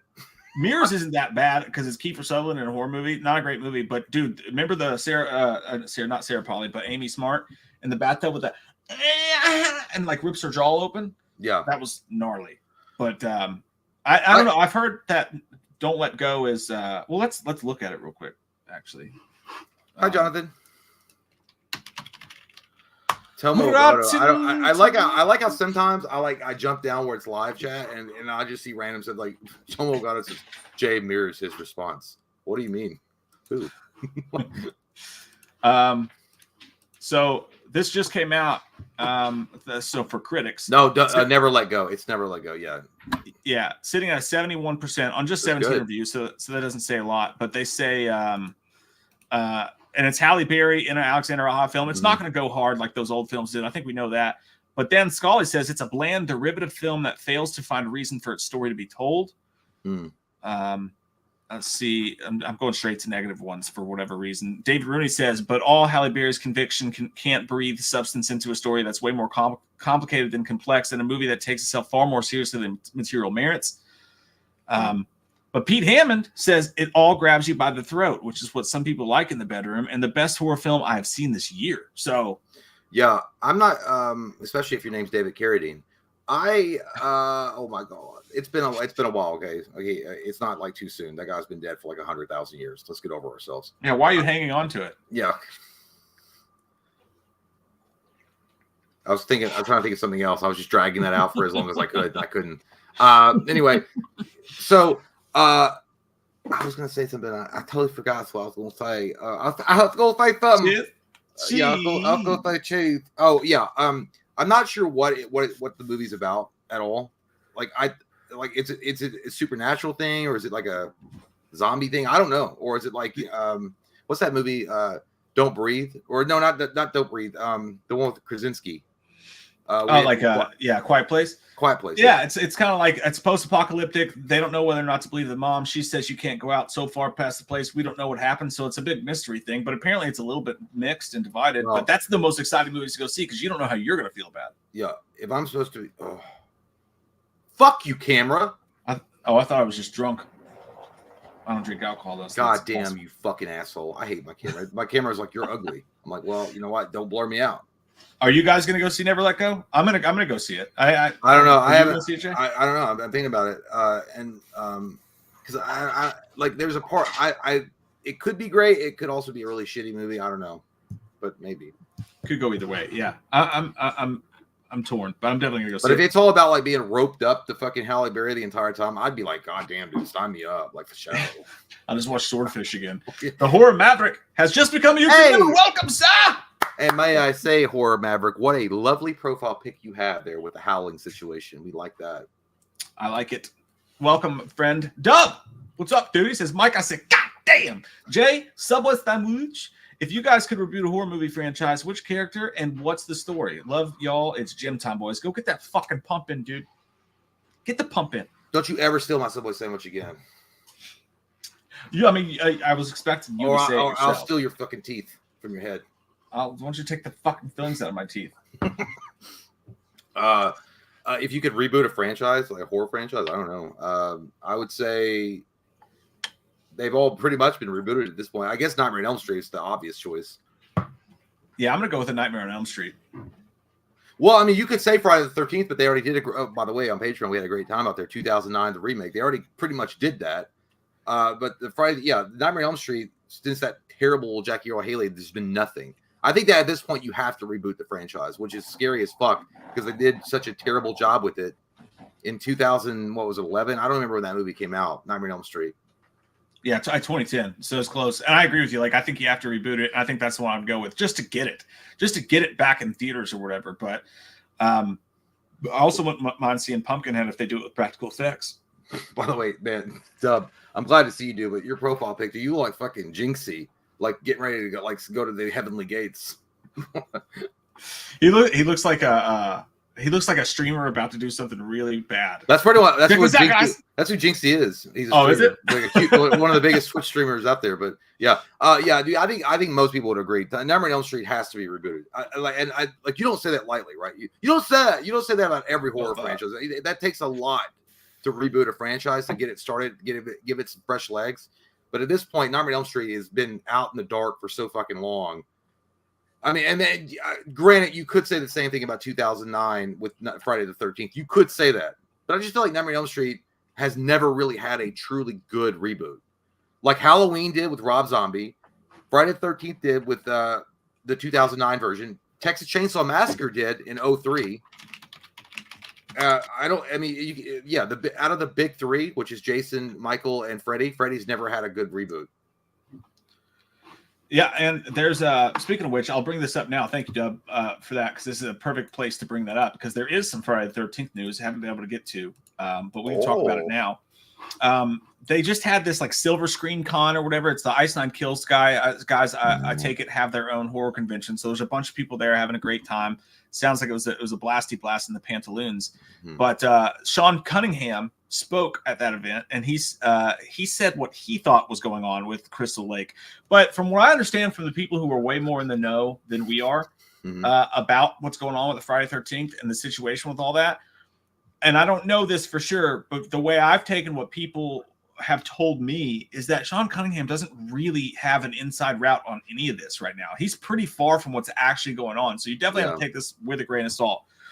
And it kind of seems like that when you hear what he says here. He said, last I heard, they're talking about shooting it in Australia at the end of this year and releasing it on Halloween of 2025. But I've heard versions of that story for so long, I don't put a lot of credibility into it. There's just so many things that can go sideways. He went on to say, some time ago, the rights expired on the original script, so then there became doubt about who owns what after 35 years, like he wasn't involved in that. Yeah. That was being worked out with lawyers, and we were trying to figure out what we were going to do. We were trying to do a TV series, which we actually got pretty far down the road on. I was very happy about that. I thought it was going to be a lot of fun, and then the rights thing blew up, and the TV series got postponed, and then the pandemic arrived. So I'm taking this was pre-Crystal Lake and what happened with that. He goes on to say, finally, A24 decided they would hook up with Peacock and do a Friday the 13th TV series. See, just the way he's saying that, you get the vibe that he's not really very connected on all this, which is surprising. But he says they were going to hire Brian Fuller, a very good writer in the world of television, the showrunner. The main writer is the star. That's the person you have to have complete faith in, because it's not the ability to write one story. It's the ability to tell a new story every week. That's very, very hard, and very few people can do it. He says Brian got the job, and it was greenlit. It was going forward, and they started to set up writer's room, and they didn't like the road he was going down. They felt it was going to be too dark. So they abandoned it and then hired another writer, which, as we know, is what kind of pussy boy was like involved in this? It was like, you can't make a Friday the 13th movie that's violent and dark. It's got to have hope and inspiration in it. This is the prequel they're talking about. That. Yeah, but still, who cares? It's Friday the 13th. We're not making Stranger Things. What the fuck? This is true. He said he did say though. He detailed So Cunningham detailed a sequence from the Scrap TV series that predates the Crystal Lake project. So there was allegedly another TV series before Crystal Lake that also got canceled. So you had another Friday the 13th series that got canceled. But he says in that scene, there was a bunch of kids, 8, 9 years old, are out on the ice playing pee-wee hockey. One kid does a breakaway, skates down, and who's in the net but Jason? He tries to shoot. Jason blocks it. The kid who's trailing scores the goal, and they go, yay, and Jason's pissed. He starts chopping at the kids, and the ice starts to crack, and then we cut out of that. The explanation will be the kids in the high school had shot this video as a joke, and it was going viral on the internet. But I thought it was so silly and so much fun. I wish we got a chance to shoot it. I don't know if I like that. I think that's dumb as fuck, dude. Like that, like, you know what made the original Friday the 13th, in my opinion, about Jason, when you find out like he was a deformed little boy and he didn't have friends because of his deformity, and that's why people, you know, kids are cruel and they didn't want to have anything to do with him. I think he was also on the spectrum, slow a little bit. That's how I always pictured him. I think he was a little bit slow. And then he drowned because the counselors were like, ew, if I can, I'm gonna have some sex. And like that's what happened. Not that he was bullied and relentlessly tormented in high school or whatever. It was just he was like a kid that they saw and they just didn't like him because people like, you know, they don't like things that are different from them. And that's what makes him more tragic. Not, yeah, he is a tragic character, but not like, I don't like this whole like fucking Toxic Avenger type of storytelling where he's like bullied and relentlessly and then he gets superpowers is fucking dumb. That's what it reminds me of, a trauma plot. Yeah. Like trauma films. The way I took what he was saying there, which it's really hard to tell because it's kind of confusing the way it's put, but like the way I took what he was saying there was that this was grown up Jason and some kids were out around Crystal Lake playing hockey and then the actual Jason showed up and they got it on camera. So it's not him as a kid. Well, to me, it tells you they were gonna go a silly kind of way with it, which I don't love. Yeah. But then again, I mean the best movies in the franchise did have silliness in them, so who's to say? But he also teased the news video game. He said there's always seems to be a desire to have another Friday the 13th movie, which would have a distinct life from the TV series. If he is in the know, that's great to fucking hear because I think we all want that. Do a TV series, but do a movie too. Well, he says there for sure Jason's going to show up in more video games. We had a really nice run with the first video game, 2017's Friday the 13th game. Yeah, he's going to show up in Dead by Daylight DVD. He's 100% going to show up in Dead by Daylight because Dead by Daylight, I can't remember the studio, Behavior, I think, has been nonstop attempting to get the license for Jason Voorhees. That's been the most requested killer. Yeah. Period. And they haven't been able to because of legal entanglements. Now that that's out of court, they are able to pursue that. And 100%, whoever they've got to deal with to get the rights to Jason Voorhees to be in that game, that's who they're going to go with. They just released Vecna from Stranger Things and Dracula. And everybody's like, yeah, that's cool, whatever. They want Jason Voorhees. Like, they've got Freddy Krueger, they've got Ghostface, they've got Michael Myers, they've got Alien, they've got all the, you know, amazing, like, horror icons. They got Samara, and they don't have Jason. They got Chucky, and they don't have Jason Voorhees. I'm sure that Voorhees. they want Jason, but, I mean, it's not going to, in my opinion, if I was in control of the rights to that, I'd be like, no, we're going to make a whole ass They can still do that, though, but they can license out. They can still license out the character.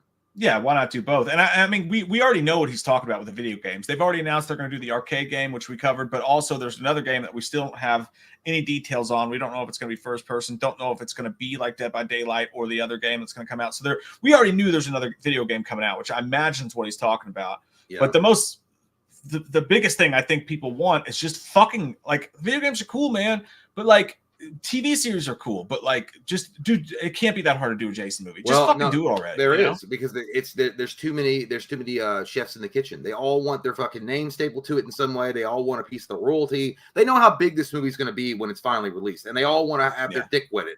By the way, I will point out Sean S. Cunningham in this particular picture. He looks like a very handsome man, but he also looks like he runs the Shamrock Company behind the scenes. I could see that for sure. Yeah. No, and he says there's more to come. And look, dude, I'm so maybe it's just a pessimist take on it, but I feel like all Friday the 13th fans are pessimists at this point. We want one thing. We're all very clear about what we want, and I just feel like we just get dipped over and over again on it. Well, and I feel like this is more even him not exactly even knowing what's going on. And I'm not saying this particularly about him, but I feel like as a part of the entire franchise, everybody that has a hand in all of them, it kind of feels like some people are just like, well, I know when I talk about this, people are going to be interested, so I'm just going to continue to spin bullshit. And it could be another 20 years before we get anything that fans actually fucking want. It's frustrating. Well, that's the problem. And I think that I don't know, man. It just seems like there's money on the table. There's money to be made. Everyone involved in the project's going to make money, but it's this selfishness, this fucking greed that small dick people have, where they have to be numero uno. They have to be the no reason guy. to bring me in. They have to be the guy. I was talking about myself, you fucking egotistical prick. No, but they have prick. What's that supposed to be? Something like your wiener. No, but there's like always this guy that's got to be like the number one guy, right? There's always a guy that's got to be the number one in charge. Like, I've got to be the fucking Kevin Feige. I've got to be the guy that everyone that looks to. It's like, hey, it's that guy. You know, I don't know. It's crazy, dude. Like the whole legal battle that happened with Friday the 13th, I understand it kind of in its own way. Like if that guy got dicked over creative rights and they didn't pay him, they didn't pay that man his money and they dicked him around. Absolutely, that guy deserves justice. He deserves the money. But if it was over just like, I want this amount of money just to have my name on the fucking ticket, just to say I had something to do with the creation of the character, and they're like, no, fuck you, bro. And I was like, all right, you know, it's literally a dick measuring contest. Like that's all it was. And guess who got to taste the balls? The fans. The fans got to taste the balls because while this was in court, how long has it been? Like, dude, 2009 was the last time we saw Jason grace the silver screen. 2009. Honestly, they should pull a M. Night Shyamalan's trap. Okay, we should invite all these people to a convention since everybody loves to do the convention so much, and be like, "Hey, come to the convention, sign some autographs, make some money. Bring everybody that has anything to do with Friday the 13th there. Promise them it's this big Friday the 13th convention, and then lock the doors and say none of you are coming out until you have a solid plan for a fucking movie for the fans. Stop squeezing the tit and getting all the little extra money on the side shit that takes no effort, and give people what they fucking want, John." I would just like, I don't know, like I would use Paramount's big fucking deep ass pocketbook and buy the rights completely outright. Whatever it costs, just buy it and fucking be over with it. Like, look what did like Disney spent $3 billion to buy Star Wars just to fucking shit on it. Okay, Paramount's got some money. I don't think they're going to charge you $3 billion for fucking the rights to Friday the 13th. Probably it's going to be expensive. Don't get me wrong, because all the future earnings that franchise can make you. But at the end of the day, it's not going to. I don't think it's going to be $3 billion at any rate. Buy the fucking rights outright. Give that guy his money, and then move on. Then make us some fucking movies. God damn, it's not that hard. Like Paramount, if they just don't, why don't you want to make money? God, I just want to put money in your pocket. Well, it's the same thing with New Line. Like, we'd rather focus on The Conjuring than do The Nightmare on Elm Street. There's something that nobody wants to tell us, and maybe one day they will. Well, I think what it is, though, I also think it's because at the end of the day, they want to move on from the same old franchises. Everybody has seen these franchises over and over again. They've seen Friday the 13th. They've seen Nightmare on Elm Street. They want to create new IPs so they have a sustainable future where it's not just relying on the one series to get them through the night. Maybe that's what they're doing, but I understand that. But at the end of the day, right now, whatever studio gets a hold of Friday the 13th and puts that shit on the big screen, goddamn, that is fucking money. Dude, you could give it to the Womp Stop guys. Give them $5 million. You know what I mean? Give someone $10 million. Hey, you're gonna piss off people that we know. You better stop talking their No, I'm just saying, like, give it to somebody for $10 million and let them make a Friday the 13th movie, and it will make you shit tons of money. This is not hard. You know, it's not that fucking hard to figure out. The Agree Between says, I watched WCW die when Dewey became me too. Man, me too. And you know what? When I was a kid, I didn't know, I didn't even know the significance of what had happened. But when he had the belt, even as a kid, and the kayfabe was in full swing and all that stuff, and I still believed in wrestling. I'm like, what the fuck is that? Like, that was so, like, in my kid brain, I'm like, this is weird. This is like absolutely strange. The fact that an actor, David Arquette, like, I couldn't like compartmentalize the fact I knew he was an actor as appearing as Dewey, right, in Scream, and now he's fucking WCW world champion. That belt has been held by fucking Hulk Hogan, Sting, Ric Flair, and now fucking David. Like, I'm a Scream guy. Arquette comes out, and now he's hoisting the belt above his head. Now, again, it's not just. It wasn't. It wasn't just him. He even said, I think he even mentioned that he didn't want it. Like, he knew how bad that was going to look. But they were like pushing it on him, and I can't remember that guy's name, Vince Russo, that big piece of shit that took over creative for WCW, was the one that came up with that storyline. But I think he realized it when he said he was in the locker room and Booker T was back there, and Booker T hadn't even had the WCW title, and David Arquette was like, oh, I got the title, like he had like won like fucking tickets at Chuck E. Cheese, and Booker T was like, yeah, man, that's really good. I never had it in my life. Yeah. And then David It's Arquette was like, oh. Yeah, it's like an episode of Heels kind of. But like honestly, and to be fair, especially David Arquette, if you guys have ever seen this documentary, Jay and I watched it. It was like one of my favorite films that came out that entire year. It's such an underrated, amazing documentary. I implore you guys, if you're interested in that topic at all, go watch a documentary called You Can't Kill David Arquette. Yeah. And it was him basically at this point in his life going back and making that right. And it felt like nobody cared because, of course, everybody cares when they can bitch about it and they feel like something's been done wrong. And I agree with you, something was done wrong there. But like he went back and he turned himself into a wrestler. Like, he went and fought backyard wrestling. He had lights gouge his fucking throat at one point doing these like little tiny tournaments. He turned himself into a wrestler and like kind of went back after the fact and earned it, which I thought was one of the coolest fucking things I've ever seen anyone do ever. I agree. And I think that David Arquette, and again, I've never questioned that David Arquette wasn't a mega fan of the wrestlers and he had giant respect for the business. He just hadn't earned his stripes yet. And going in to like the biggest stage on earth in WCW at the time and winning the world title, nobody was appreciative of that. And I think even Ric Flair said it best. He's like, at that point, you could have thrown the fucking world title in the trash. It was worth that much because anybody could have it. Anybody could get it. So just throw it in the fucking trash can. It's not worth anything, which is crazy to think.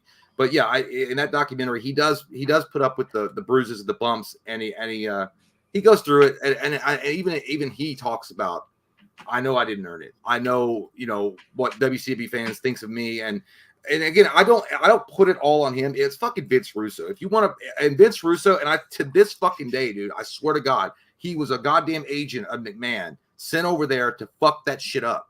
Because McMahon knew that he didn't like that competition. McMahon had just fired Russo. Then Russo goes over there and gets hired as their creative and fucks everything up. Yeah. No, and then gets rehired back by McMahon. Yeah, that's a documentary all by itself. 4 Killer. Thanks, oh, buddy. Yeah, I read that. You can read that. I gotta go pee. I'll be right back. You said you already read it? Yeah, I read it, but you can answer it. Okay. I was thinking you should have One Night Stand just above Sucks My Butt. Fuckable is something you might want to enjoy a couple times. One Night Stand it's not okay, it's not that bad, but something you wouldn't do again.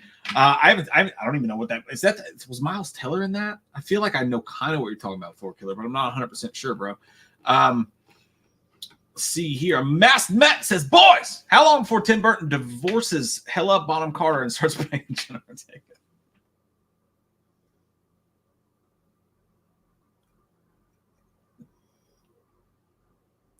It's one of those things that like people think but they don't say out loud. It's like the perfect example of something that people think but they don't say out loud.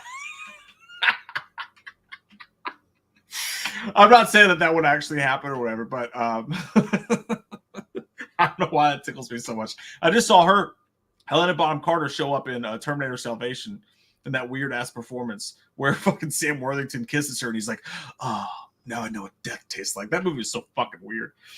But yeah, dude, Tim Burton made a little bit of a comeback for me with Beetlejuice. I thought he'd been doing dog shit for a long time, all the way back to like Dark Shadows of Johnny Depp. It's like, oh, let's just throw some people white makeup and do some weird shit and people love it. Like he got lazy and started smoking his own supply. But I thought Beetlejuice had something special to it.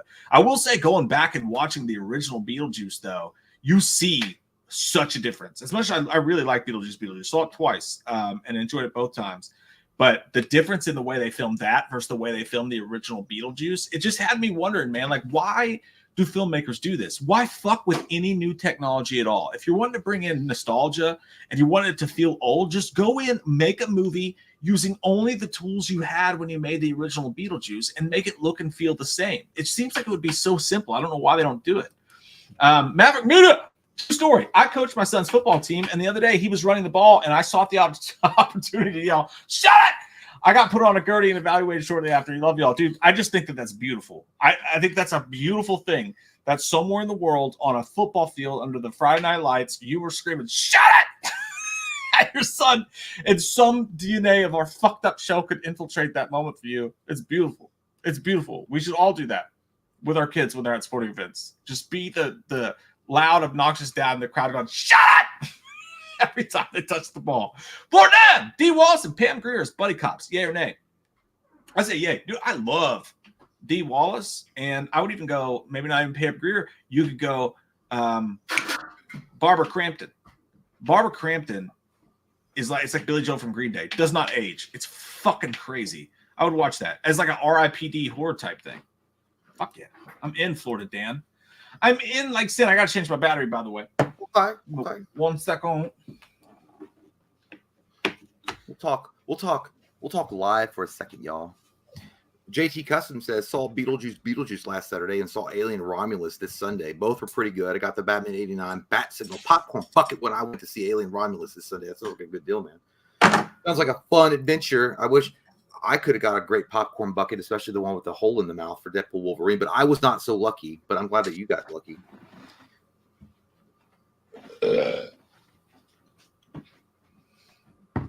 But hey, D-Land, thank you. Yeah, I know, dude. I know. It's just apple juice. It's apple juice in a bottle, but I don't have any cups. So it is what it is. It's naturally sourced from an actual pumpkin. Yeah, this is like river tea. It's river tea. Yeah, From it's the root river. beer. Yeah. Christ saint, I like your mask. It's weird, but I like it. Says something, motherfuckers. For Lewis and Wahlberg, do you have more hope in King Spawn than you did in the new Crow? Love your fucking faces, you handsome fellas. I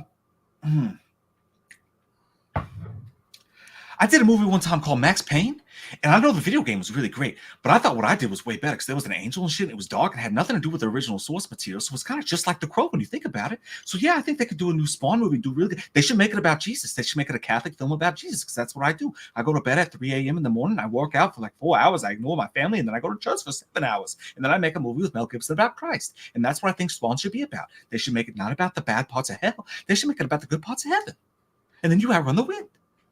Do I think more hope in a movie called King Spawn than goddamn a junkie in a rehab center that comes across as a 10th grader reciting love poems? Do I have more hope for that movie? Yes, of course I do. And I don't even watch film. Only thing I watch film on is How to Kill a Psychopath. I don't have all the time like you do, you bunt-faced, nasty, cracker-smelling piece of crustacean without representation, underwear stinking crazy saint. I don't have time like that. But yes, I think King Spawn is going to be better than Junkie Crow. And from our personal perspectives, also, King Spawn's going to be way better than The Crow. Easy. Oh yeah, You can't fuck that up. You know what? And I'm like, dude, my brother Cody, who's a big Crow fan as well, just watched it recently, and he had some decent like criticisms. I mean, criticisms that we all felt, but he had. He was like the last 20 to 30 minutes of the movie was good. I don't give it the last 20 to 30 minutes of that movie good. He gave it a 3 out of 10. I stand by my original like fucking dog shit. Well, I don't know what I gave it, a 1.0 or whatever, because it wasn't the last 20 or 30 minutes. It was literally a quick segment of him going up the staircase whooping ass. That was the best part of it. And that was it. And it barely had any of that. And it was like start, go, and then never go. You know what I mean? Yeah. 100%, dude. That movie was it like honestly, we started like before the movie came out. It was almost like I don't even care how good the movie is because like you're taking, you know, this character that was so beloved that Brandon Lee died making, and you could have named it anything else. You fucked it up from that point. But then you watch the movie and you go, oh my god, the movie on its own merits is a piece of shit without any fucking help whatsoever. Yeah, it did. It literally, it was the equivalent of like the romance story of Twilight. It's the same shit, except they had no idea what the original movie was about. It didn't connect at all. They knew they banked the dollar on the name alone. They were trying to get people in because the name alone. And I know that someone had mentioned earlier when we did the review for it that it was more. I don't know if someone said it was more accurate to the comic book lore, or that there was something about in the comic book lore that it was based on that actually was more real than the Brandon Lee. I read the comics and I fucking disagree. But I don't care at all. Like, it's still a trash ass movie. The only good thing about it was Alexander Skarsgård, or not Alexander, but Bill Skarsgård's muscles. He was in shape. I'll give him that. And Cody, my brother, said that at times he looked, or he's like he was okay with his look. I was not okay with his fucking look.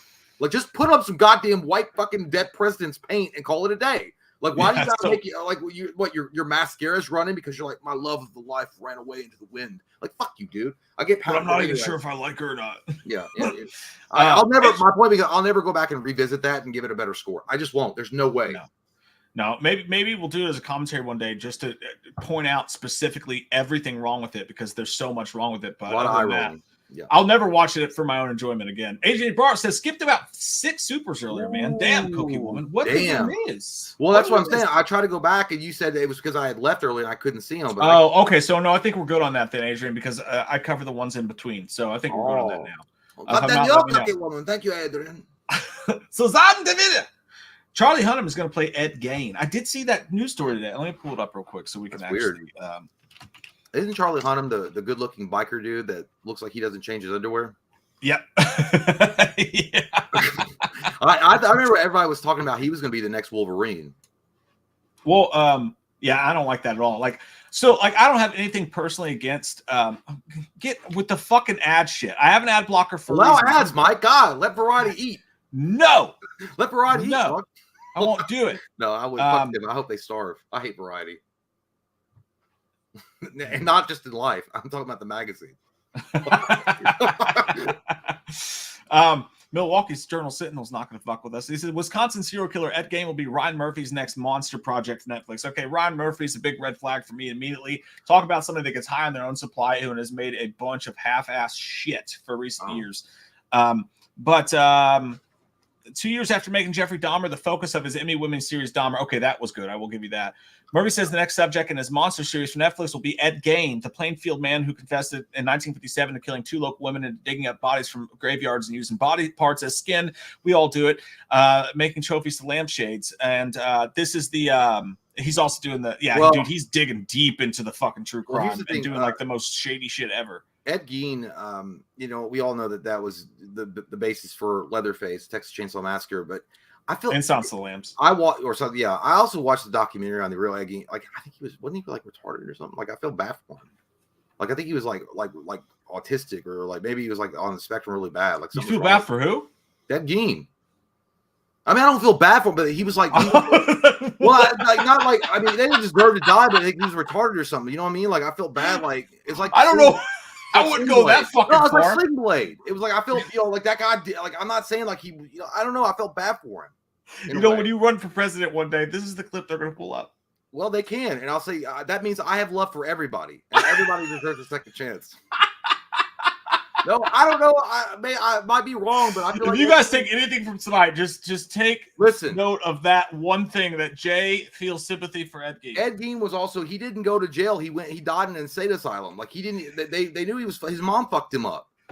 And he was like also slow. He was also extremely slow. I do know that. Either way, I'm not Charlie Hunnam. Charlie Hunnam's a good guy for that. He's real American. No, playing a slow dude. God damn it. I'm not a Charlie Hunnam guy, but I will say him as Ed Gein is actually pretty fascinating. I like it. I do that.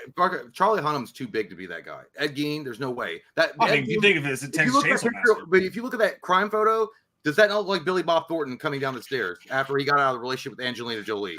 That's fair. That is fair. God damn it. AJ Braun says skipped about. Oh, fuck. I already read that. My bad. Wolf Lust 97. You want to fuck Wolf, bro? That's weird. Says Jay, has anyone ever told you kind of look like Charlie Day? Yep.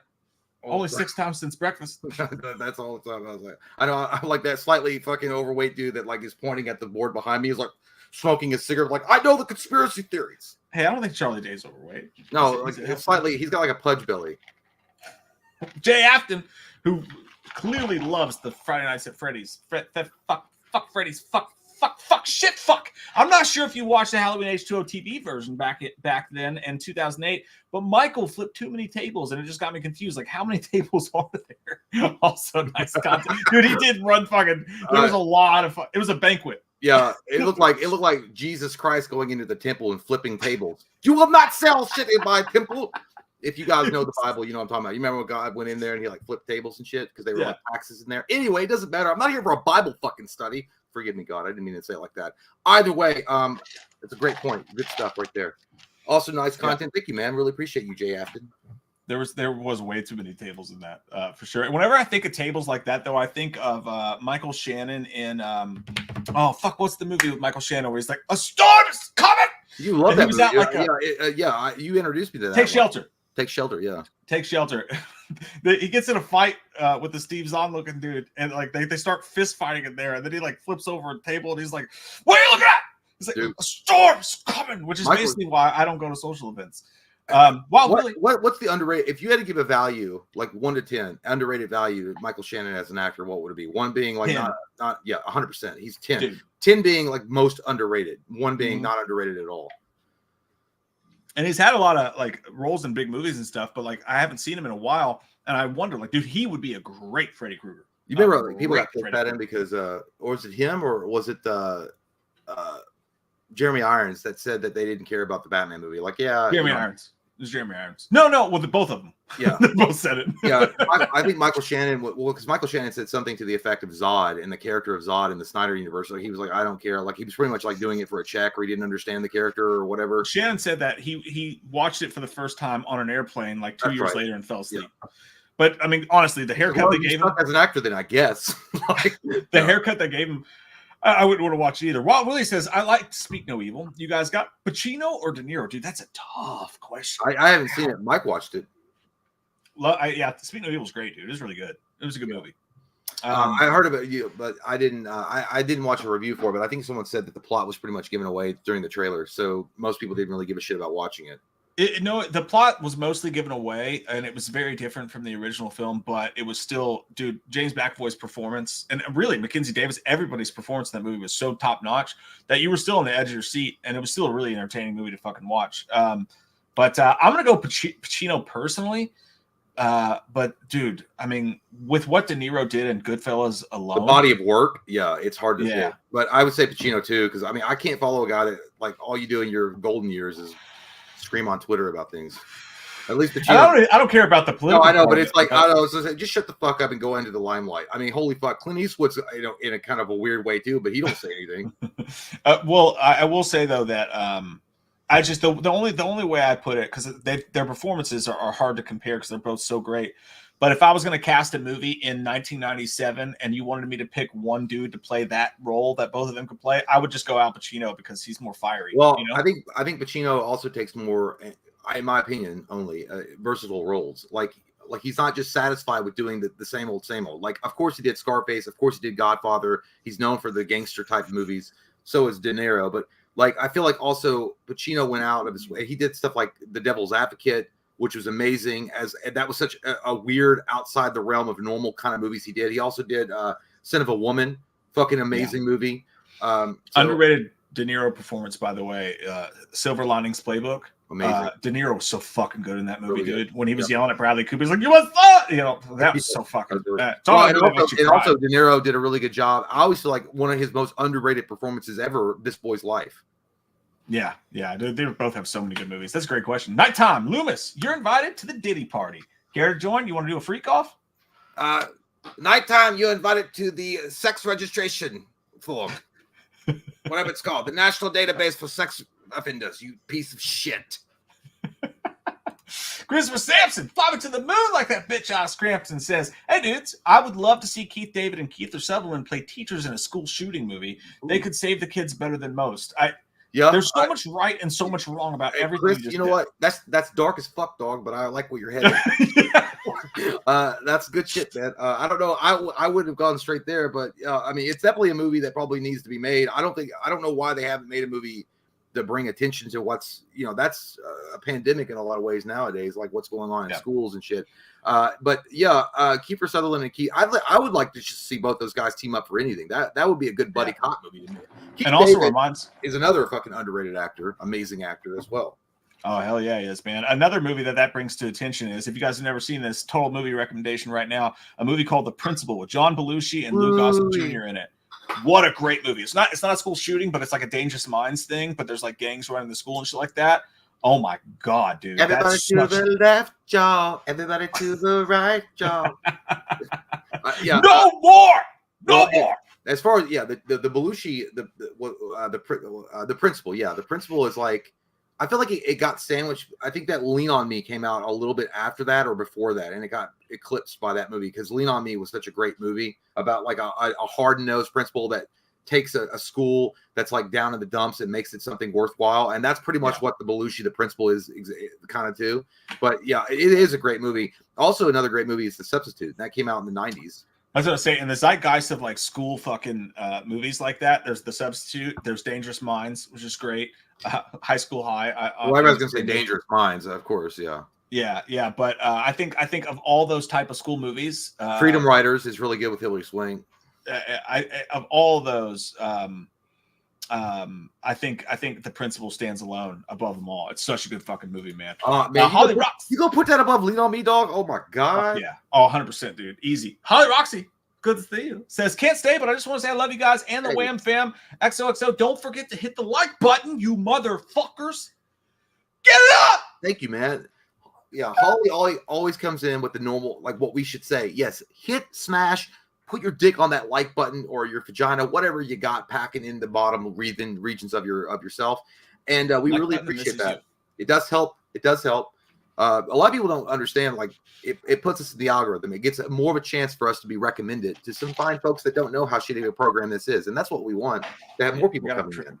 You got to Trickle in. Yeah, to get them in, like listen to our shitty originals.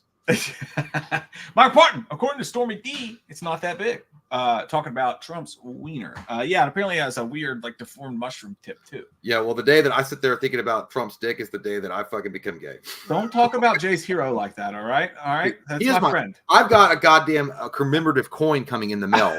You son of a bitches. Jay Afton says, forgot to mention, love your guys' script videos. Thanks, man. We're definitely going to do at least one of those this upcoming October Horror Month. We definitely got one script video at the very least coming up. We based a lot of those script videos on Taking Shape. I think we did most of, that was a big book. I don't know if we did. I mean, to be fair, we were doing them before Taking Shape came out, but like that gave us some great concepts. That was some really good ideas. Yeah. I mean, I would like to go back to do them. I mean, I don't know. Like there's always like concepts or dude, I didn't know this. Apparently, George Romero had a fuck ton. Did you hear about this? No, I don't know what you're so, saying. So George Romero, when he passed away, all of his writings, everything that he had, anything, manuscripts that he was working on, things that never came to light of day were donated to the University of Pittsburgh or something like that for historical significance. And one guy found in one of the folders, he found a movie, a script he was working on that was 338 pages, not finished. God damn. And his wife, Romero's wife, didn't even know about this, called Pay the Piper. It's a horror movie, supernatural horror movie type of movie. It's got Romero's normal political commentary, and it's about a girl in a small town that's running from a monster or something like that. I don't know. It sounded like pretty interesting. So here, mark it on your calendars. This guy came along and finished the script. Another writer finished because it was only a little bit left. So he fleshed it out and finished it. And that, I guarantee you, is going to be pitched and picked up by a studio. And they're going to it's going to be Romero's last film.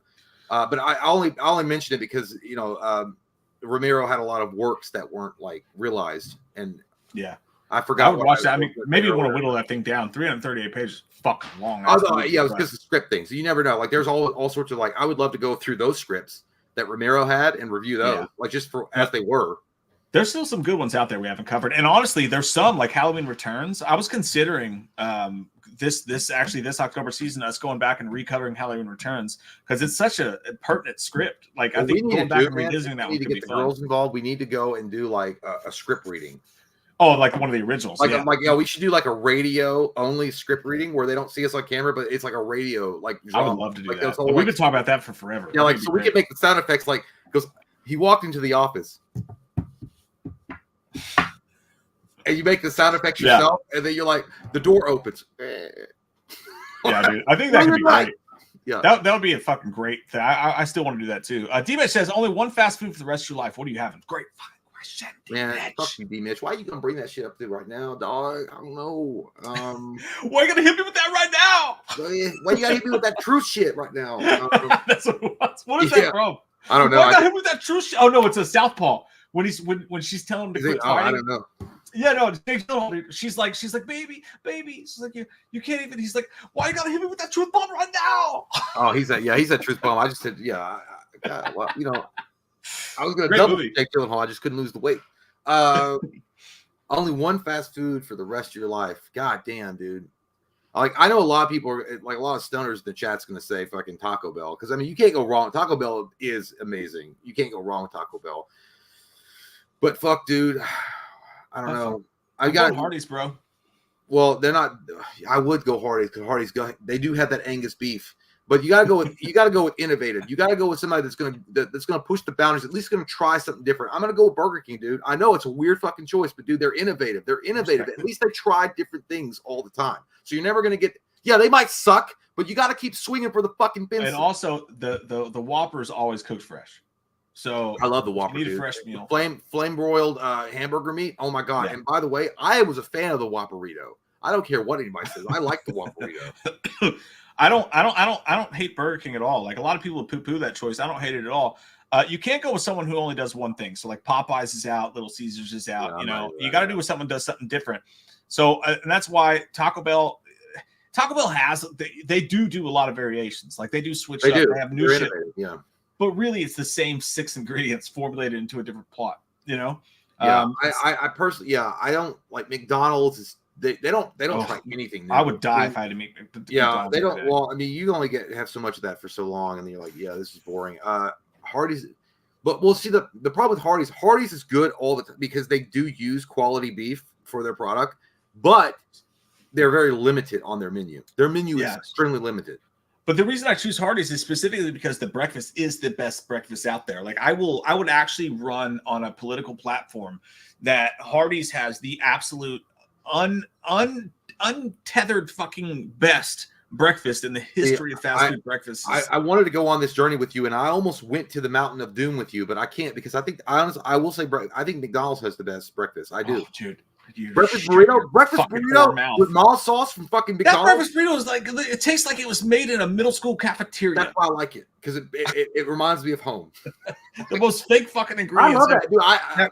Because granted, 90% of the time at Hardee's, you are being served by a meth head. But here's the thing: if you get a goddamn breakfast burrito from Dairy Queen or even Hardee's or Burger King, they're like, oh, it's got eggs and sausage and cheese and shit like that. They stick a whole goddamn hash brown in that fucking burrito. That's gross to me, dude. Yeah, you might be getting a bigger bang for your buck, but I'm also risking choking. Dude, all McDonald's shit's microwave plastic ass tasting dog that shit. Tastes good though, dog. I'm going Hardee's all day and twice on Sundays. Terry of the Dead, which is a great fucking name, says, did you guys participate in the intense year-long viral campaign for The Dark Knight in 07 to 08? It was the most fun I've ever had. No, but that sounds awesome. What the fuck is that? That sounds amazing. I wish we had been doing videos back then. No, I don't think we were doing videos in The Dark Knight. 2012, dude. We started in 2012. So we were doing videos during Dark Knight Rises because I remember me and Jay got an argument on the way home. And that got intense as fuck. I think our girls were at the time like, "Oh, they're gonna fight." And it's like, yeah, I'm gonna fight Robin over here. Yeah, I think that was our first channel fight of all time. Was the fucking Dark Knight Rises review afterwards? But Dark Knight, Mike didn't agree with me when we walked out, and I got mad. It's like, you're supposed to agree with me. Like, we're supposed to be on the same fucking page going into a review, and you're not agreeing with me. I don't like that. Yeah, our 7 subscribers are really gonna want the truth. We had 25. But actually, I don't remember. The only thing I remember about The Dark Knight was this: showing up to the theater, the Regal Theater in Hamburg, in Lexington, Kentucky, with Kate. It was just me and Kate that went to see it, and I was shocked. I hadn't seen that kind of fanfare for a movie in a long time in my life. And when I saw the lines and the theater was packed, and I was like, "Oh my god, this movie's gonna be fucking huge!" And then you watched it and you realize fucking why. And it was amazing. I don't remember if I saw that in the theater or not. I think I did, but I could be wrong. Maybe I didn't because I really didn't go to the theater a lot back then. I feel like I didn't see it. I know I saw Dark Knight Rises in the theater, but I don't remember the viral campaign for The Dark Knight. I don't know what that was. Was it because people were mad that Heath Ledger was cast as the Joker? I could see that being the debate. Like, there's no way he's going to do good. And I feel like that's like a stupid move. Like, you cast the 10 things I hate about you guy. Yeah, no, and how wrong were they? Which, by the way, that was a fair criticism. I'm not going to say, because if you didn't know who Christopher Nolan was, you really didn't follow his movies, and you're like, why in the hell are they going this route with Heath Ledger? But I mean, they did great. And ironically, if they hadn't cast him in that role, we could still have Heath Ledger today, which is a weird thing to think about. I don't want to think about it. Jay Garza says, "Hey, Mike and Jay, might go check out that Never Let Go movie with Halle Berry. Just hoping it's not a big frozen chunk of poopy. Thoughts?" Well, that's what we're both thinking the same thing too. I mean, I feel like it could go either way. I feel like it's very lukewarm as far as like the trailer goes. So I'm not sure. I'm not sure what's going. Usually you can get a good idea of, about what kind of movie it's going to be. But this movie, I don't know. I really don't know what even the fucking plot's about. I know that it's like she's like roped up to her children, and then she's like going out and foraging for food. And she's like, if you touch that man, you die. I'm like, all right, calm down, man hater. I mean, you don't know what's going on. Well, yeah, for me, like even from the first trailer I saw, first off, when I hear Alexander Oz doing a movie, I'm immediately interested because as we talked about, high tension, fucking that Hills Have Eyes remake, he's done some really interesting shit in horror. But when I saw the trailer, if any, I'll say this, I'll be honest, if anybody else was doing this movie and I saw the trailer, I would be far less interested because it does feel like your typical post-apocalyptic, we've seen this story 1,000 times kind of movie, right? Like it kind of seems a little, the story seems a little redundant. If it's like the Krasinski A Quiet Place, then I don't need a rehash of that. I thought like it looked like zombies, but I like that doesn't make any sense. Why would you need a rope? Like, you know what? Yeah. This movie kind of feels like a Shyamalan type of film. Oh yeah, they just did that. His daughter did The Watchers, which feels a lot like that as well, which just came out. So it's interesting, but like no one that Aha's doing it makes it take on me, take on me, makes me just more interested in it for sure. But yeah, I'm torn on it too. I have no idea what to expect. But those are all, honestly, those are the funnest movies to go see. True. Like if you have no idea whether or not you're gonna love it or not, that's the. I feel like the biggest surprise that we had back in the day, well, one of the biggest surprises was the Cabin in the Woods, because when that movie came out, I feel like that was such a unique experience because we totally thought it was going to be a basic like Evil Dead type of retelling, demons in the woods, kids trying to survive some unspeakable horror that's been unleashed. And it is kind of like that, but it's got like this fucking roller coaster, like out of nowhere, like event that you didn't expect to happen. And I remember specifically watching that movie when that shit broke loose. And I'm like, oh my God, this is fucking awesome, dude. Oh my God. When they had the behind the scenes, like the guy from Billy Madison, I can't remember that guy's name. That was like he was betting on Merman to show up. I feel like it would have been nice to know there was Triscuit crackers. Yeah, I want to partake it. I hope that's what this movie's like. And those are you're right. Those are the kind of movies to go in like because you have no expectations. Yeah, it's fascinating. I'm definitely going to see it. I have no expectations though at this point. Michael Parton says we're having another Friday the 13th in December already. Fuck, wow, shit. Man. I'll be in church on that one, so I won't be around. So, if you guys don't know, again, you fucking Philistine, Michael, why are you bringing that up?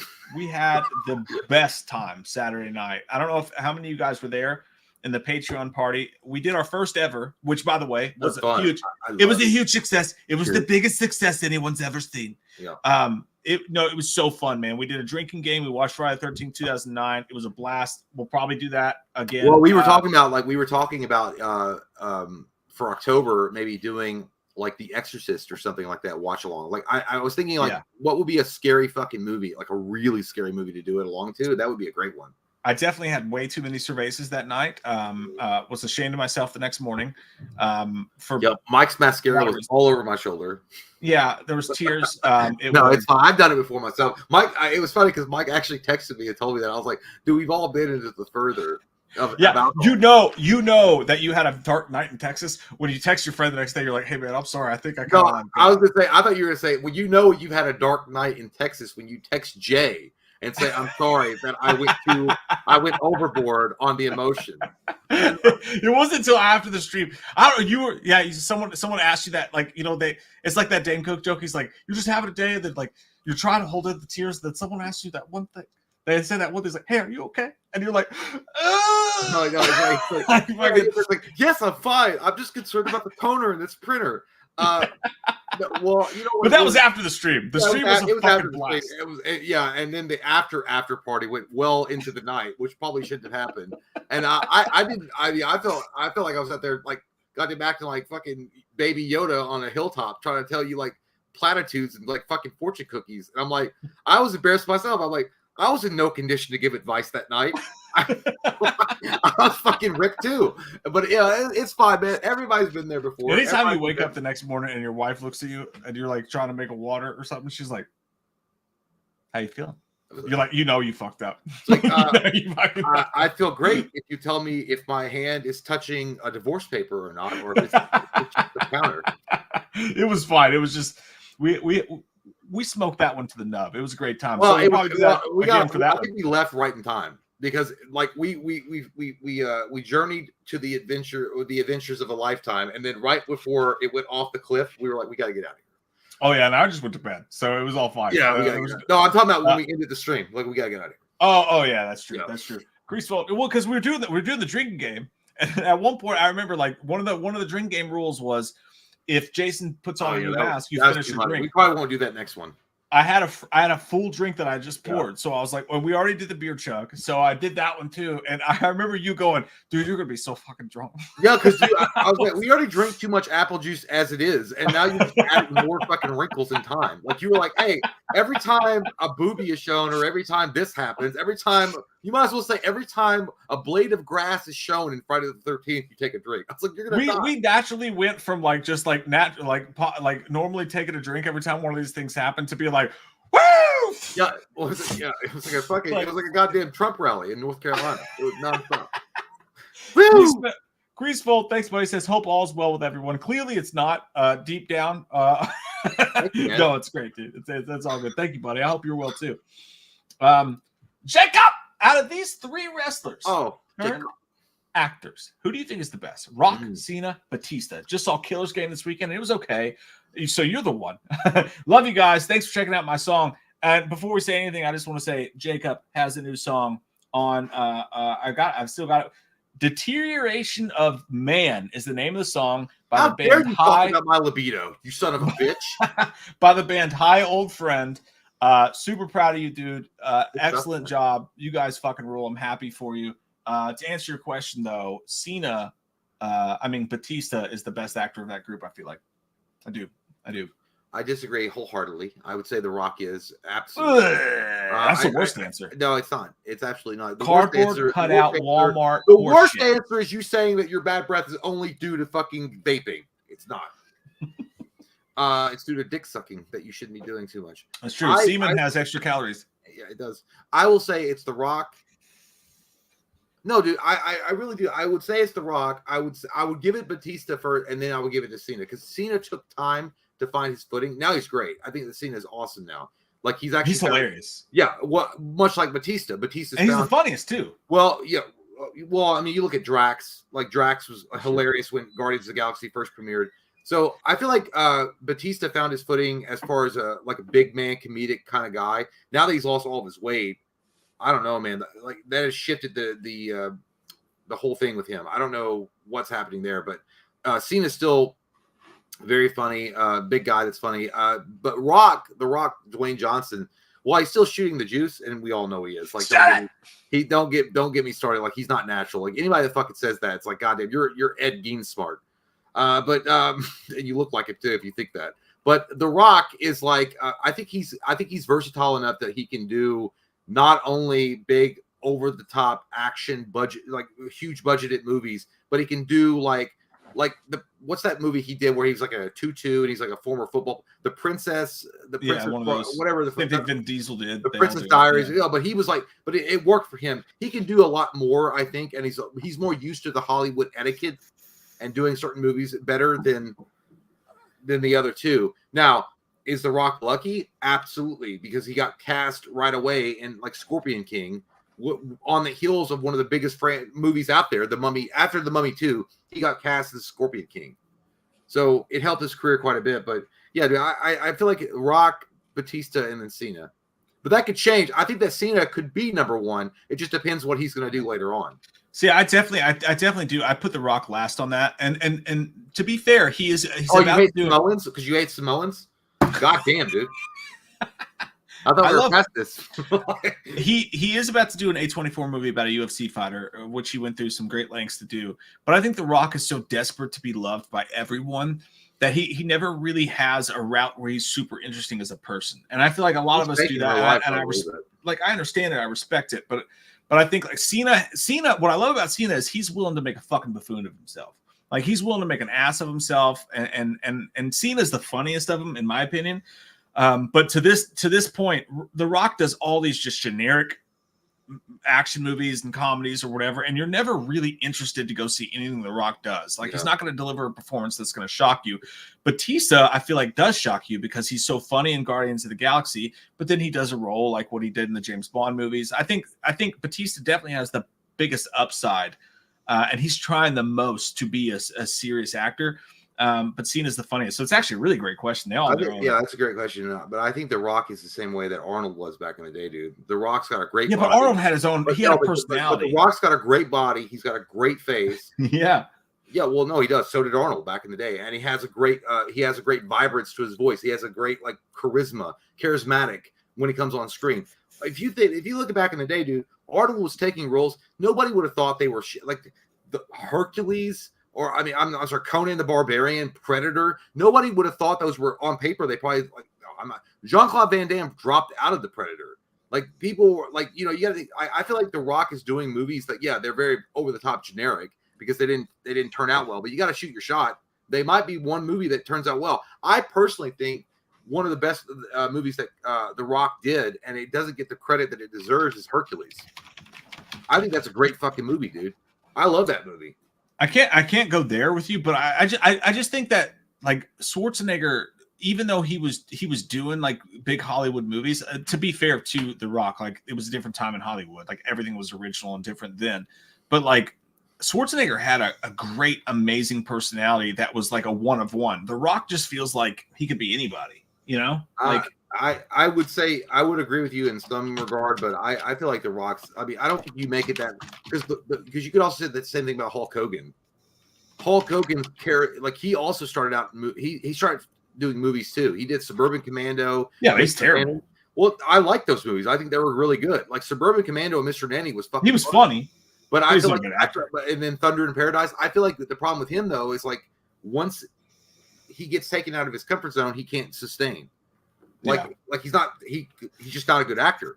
But I feel like I think The Rock is more than just like a fly by night kind of. I feel like he's a unique type of wrestler turned actor, much like Cena and Batista. And by the way, Cena started out fucking terrible, dude. The Marine sucked. By the way, I agree with him. Walking Tall is great. He was great in Walking Tall. And then Rundown with Sean William Scott was great too. That was his first movie. Or after. Yeah, like I did like him in Walking Tall. But Dean Creepbetween says, and I put up a poll, by the way, so we'll see what you guys say about it. because this is a really good question. Dean Creepbetween said Pesci had the greatest run of films from 90 to 95. Compared to who, though? Well, yeah, but you got Pesci and Goodfellas, The Super, My Cousin Vinny. I mean, fucking Casino. Yeah, that shit's loaded. Goodfellas. Because Pesci's kind of underrated in that sense because he did comedy, but with like The Super and shit like that. But he also was great in movies like Goodfellas. So that's a really good point, actually. Well, here's a question for you guys: what do you guys think is as Pesci? Were you more entertained as him as a gangsta badass or as a comedic? Home Alone 2. The most entertaining Joe Pesci's ever been is The Super, in my opinion. I think so. Well, maybe Casino or My Cousin Vinny, either one. I mean, but yeah, The Super is great. I'm saying, like, do you think he thrived more in a comedic role or a gangster role? God, that's tough. That's a really good question because he was funny as fuck. Because I think those gangster guys works either way though. Like Pesci and De Niro work in a comedy movie too. Yeah, I'll say he thrived more in a gangster role because he was so fucking mean. I don't know, but dude, how funny was he in the Lethal Weapon movies? Like they fuck you in the drive-thru. They fuck you in the drive-thru. Like he was so good in those movies. Yeah, I love it. The Super's like, because you think people could tell? He's like, no, I don't think they can tell. It's like, hey, look at me. I'm wearing shit that nobody in this neighborhood would wear. There's no way I would strap a fucking wallet to my fucking tube stop. He's like, holy shit, the bread is older than the wine. It's like, you get it? The fucking bread is older than the wine. Andre Lenoz reminds me of Tom shit, dude. It is. DeLong. Give me what I want. No, dude. You guys say it like it. Give me what I want, and I'll go away. Do the zoom in. Do the zoom in, Jay. Do the zoom in and do it. Oh, wait. Don't do it yet. Here. Okay. Give me what I want, and I'll go away. Yeah, dude. Storm of the Century. Actually, dude, that's another movie. By the way, I love your profile pic, Andre Lenoge. I haven't seen that name in a million years. Andre Lenoge is also one of the biggest bitches as far as the main antagonist of a film at the end when you find out what he's really all about and that he's actually a weakling. But either way, as far as a film goes, it makes you feel like all cuddly and like, you know, want to gather around the campfire. I don't know what it is about that movie, Storm of the Century, Stephen King's. I love that movie, dude. Or that show. It was a TV show that, you know, they collected into, you know, making a movie. But you know what I'm talking about, dude. Like, I don't know. It was like it takes place in a winter storm in Maine. This creature, Andre Lenoge, comes into the town and starts causing chaos. And he just says, "Give me what I want and I'll go away." And we don't know what that is until later in the film, which is great. It's got a good twist, but yeah, man, I love that movie. That movie is like very underrated. But I feel like I love that movie too. I feel like they made Andre Lenoge very like wheat toast. White. What I love about that movie is like the way that the whole town is like preparing for that storm to come. Like I love those movies. It just makes you feel like, man, I like a homebody. Like, you know, like I don't know what that word is. Like where you feel like you're like gathered around like with your friends and like you're in a secluded territory. You know, like there's a tornado or like a big thunderstorm or whatever, and you're like all gathered around. You're like, yes, exactly. I don't know what that feeling is. Do you guys know what that is? I don't know. There's an aura to that like they capture so well. Crazy Saint says both of your top 3 comedies. Mine are Step Brothers, Wedding Crashers, and Tropic Thunder. That's a great dude. Damn, that's amazing. Wow. Top 3 comedies of all time. Man, dude. Like on the spot though, you got a name on the spot. Ooh, that's tough, and I'm gonna fucking regret it. But I'm gonna go Liar Liar. Mm-hmm. I'm gonna go Ace Ventura, and just I could easily go 3 Jim Carrey movies here. I'll go 40-Year-Old Virgin. That's a good one. I'm gonna pick The Pest, Half Baked, and I'll take Friday. Ooh, that's a good one. I'll take those 3. Like I'm only going with movies that like literally made me laughing away. I didn't expect it. Like The Pest is so fucking dumb, dude. Fuck. You know what a great stream is going to be when we do it? Our top 10 comedies of all time. That's going to be a fun stream. Yeah, top 10 comedies. We're going to break the algorithm. We have to put horror comedy. We'll just lie and put horror in there because of fucking YouTube shit. Floor Dan. There was a school shooting movie called Coach Carter. I didn't know there was a school shooting in that movie. Yeah, Coach Carter. It involved a school shooting. There was also a movie called Run, Hide, Fight, but it was also produced by the Shapiro. The Daily Wire. Well, you know, I haven't watched it. It might be good. I don't know. Like, listen, I don't care who fucking produced it as long as there's not like an over politicization of the message. Just fucking give a good movie. Maybe it's honestly, it's such a haunting, awful, fucking real it's topic. Weird. I'm really cool with no one ever making that movie. Well, like, I feel like it's so disgusting. Sometimes things need to be talked about that you don't want to talk about. And I feel like I get that. I think certain subjects are fine. Like, you know, inside of a medium like filmmaking is exactly where it needs to be. Either that or music. But when you do a movie like that, like when you do a movie doing like it to exploit it has to come. It has got to come from a fucking non-divisive place. Any movie that comes like that from a place that has a political standpoint, you can just go fuck yourself. Well, if you're trying, that's not a political statement. That's an awful fucking terrible thing that happens, and it just if you try to politicize any kind of tragic thing like that for any reason whatsoever, you're a piece of trash, and it never should be made. But if you're just trying to bring attention to the subject, I don't think it's bad. Flora said my joke did not land. Sorry, I've never seen Coach Carter, so I don't know, to be honest. Flora, what the fuck, you Seminole bitch? Don't you come in here with your Seminole shit and think I can't read between the lines. You're like my wife. Why didn't you know what I was saying? I don't know. What am I, a mind reader? By the way, I got pissed at her today because she was talking about like her friends at work and stuff. She's like, you know, something bad's coming or whatever. You know, her friends at work were talking about this, like, oh, something bad's gonna happen because all that shit that's going, you know, crazy, and they're like taking out. Century? Maybe. I mean, Andre Lenoge might show up. We don't know. We don't know what December's gonna blow in, and they're like, oh, we might take money. Not us, but they were like talking about taking money out of their 401k and like getting shit ready, like they're fucking survivalists and shit. And then she was like, yeah, well, she said her husband. He's hey, like, take your money out of the Costco stock, everybody. No. She was like, no, they got, I don't know her friends. I don't know. I probably need to keep better tabs on my wife. I don't know what kind of crazy she's running in with at Costco. But anyway, so she comes home to me and she's telling me about this. And I was like, I don't know. I was like, does he know? Because she's like, I think your husband's kind of like a clairvoyant. I'm like, what the fuck are you talking about? Like a clairvoyant? I was like, he could see shit? Like, Jay? No, I was like, you know, it was like a Nicolas Cage and Next. He could see the next 5 minutes. And she's like, not a clairvoyant. She meant something else. Like he watches the news a lot. So I guess I was like, what is it? Just Fox?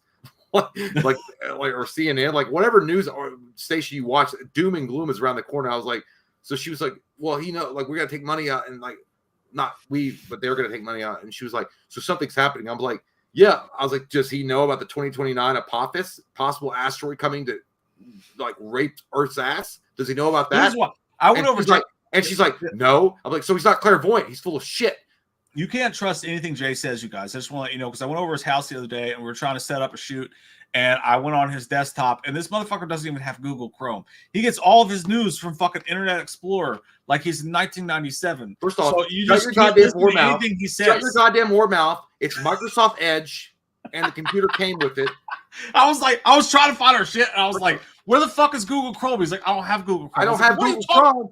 I don't have Google Chrome because when I have to, I would have to delete Microsoft Edge, and when I try to delete Microsoft Edge, it is You don't have to. You got them both. bitch. It might say, "Hey, you sure?" It might cause catastrophic system failure. You delete Microsoft Edge. This motherfucker had AOL. I tried to sign in. I tried to sign in to make the video, and it was like, "Oh no, it's cool. We'll just do it from your computer." And all of a sudden, it was like, I love that you're throwing my dick I was out. like, "What the fuck are you?" You're trampling on my dick with a tank. But the point is, I have a lot of problems with technical issues, and I don't want to upset the fucking boat any more than I have to. Obviously, tonight, just like tonight, my fucking camera went out for no goddamn reason. I think I'm doing very well. So he wants me to go in and delete shit off a computer, and then all of a You sudden, don't have to delete it. Just download Google Chrome. Like and then it'll say me. you ran out of fucking memory, bitch, because you're not using Microsoft Edge.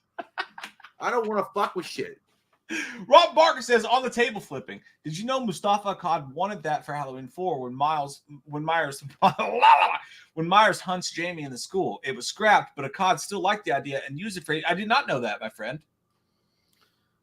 Jay's still mad about the No, literally after that outburst, I heard like heavy footfalls coming down the stairs in the outside hallway. Like someone was like, "Oh my god, someone's dying." Just be like, stop smoking weed so loud, and I'll stop being so loud. No, it's not. It's the Pokemon collector guy. You don't want to upset him. Well, I could take him out, which I find is him. I just don't want to be the Rastafarian guy because I don't think I could take him. No. Especially if he's high on weed. He's got connections. He's on that. Okay. Did you know Mustafa Akkad wanted? Yeah, I didn't know that. The H2O table flips for H4. It's a good idea, but why would he do that? First off, I think what we should be addressing here in H4 is why didn't they show the police station being brutalized? That's what we should have seen. That's a good point. Okay, I don't care about no flipping fucking tables, Robin. He did. I will say though, even though that Michael Myers in H2O looked terrible with the fucking mask, not the best Michael Myers we ever got for sure. Even though he had the most advantages of all the other Michael Myers, the table flip scene was cool. That whole ending scene was. In H2O, yeah, I liked it. I did, and it was a great shot for when they shot the trailer for it, like him just going, and that was cool. Yeah, it was a cool idea. No doubt about that. Dale Torres says my bolts look great. 2-0. Pat got their first win. Malik Neighbors looks solid too, Jay. He plays for the Giants as a wide receiver in case you didn't know. I know. Good week, boys. Fucking football season gives my soul a stiffy woo.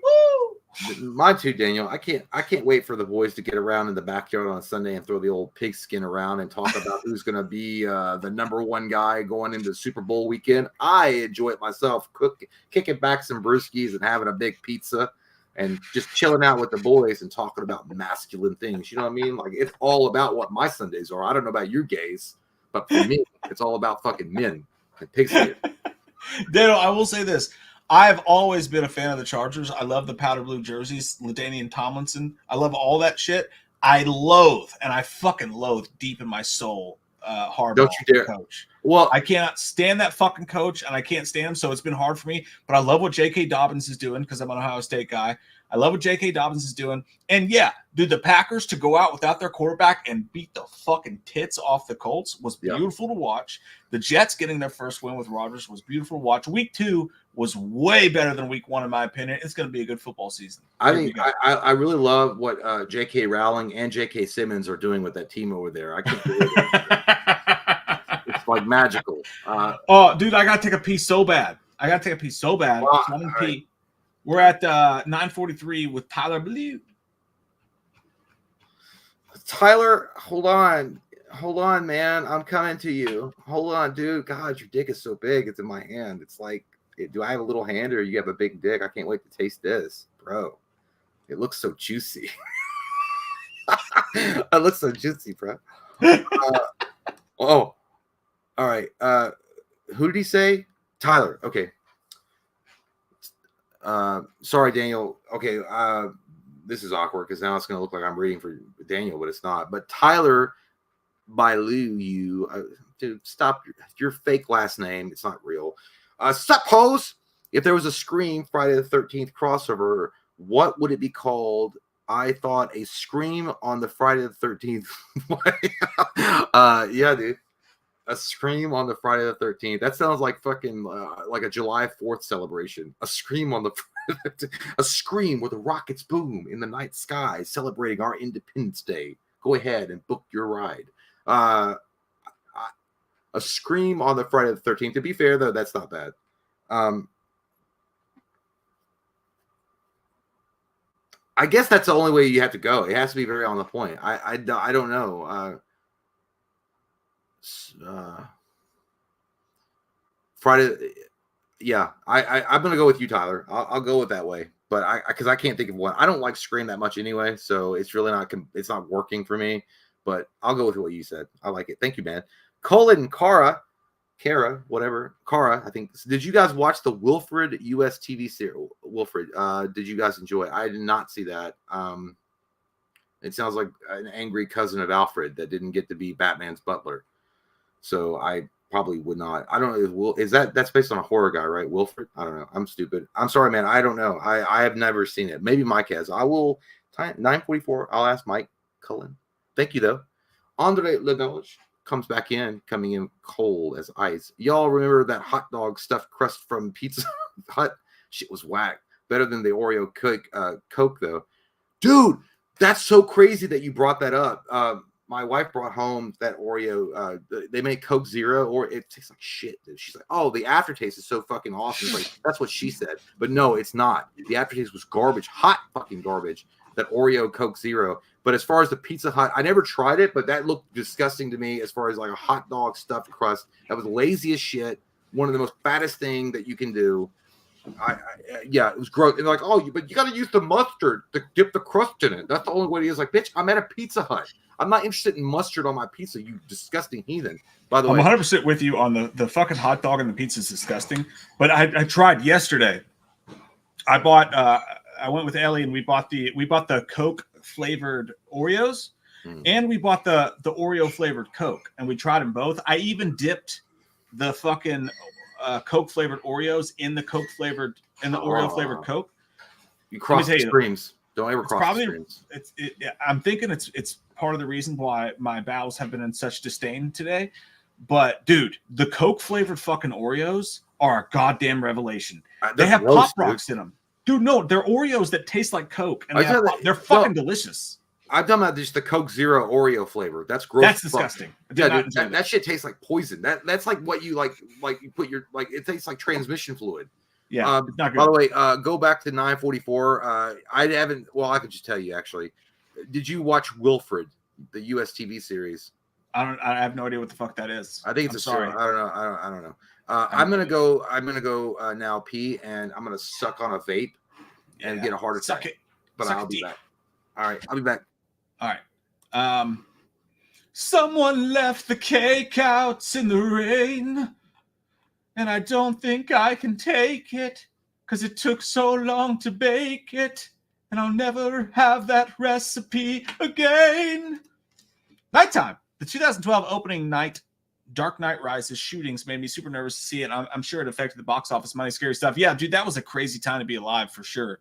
Like, that was awful. Like, it was disgusting to see, and it was fucking just like everything else being in America, you know, with stuff like that. But I honestly don't think it affected the box office. From what I can remember, I remember everybody was hugely into going to see that movie after what The Dark Knight did, and a lot of disappointment because people had their hopes so high.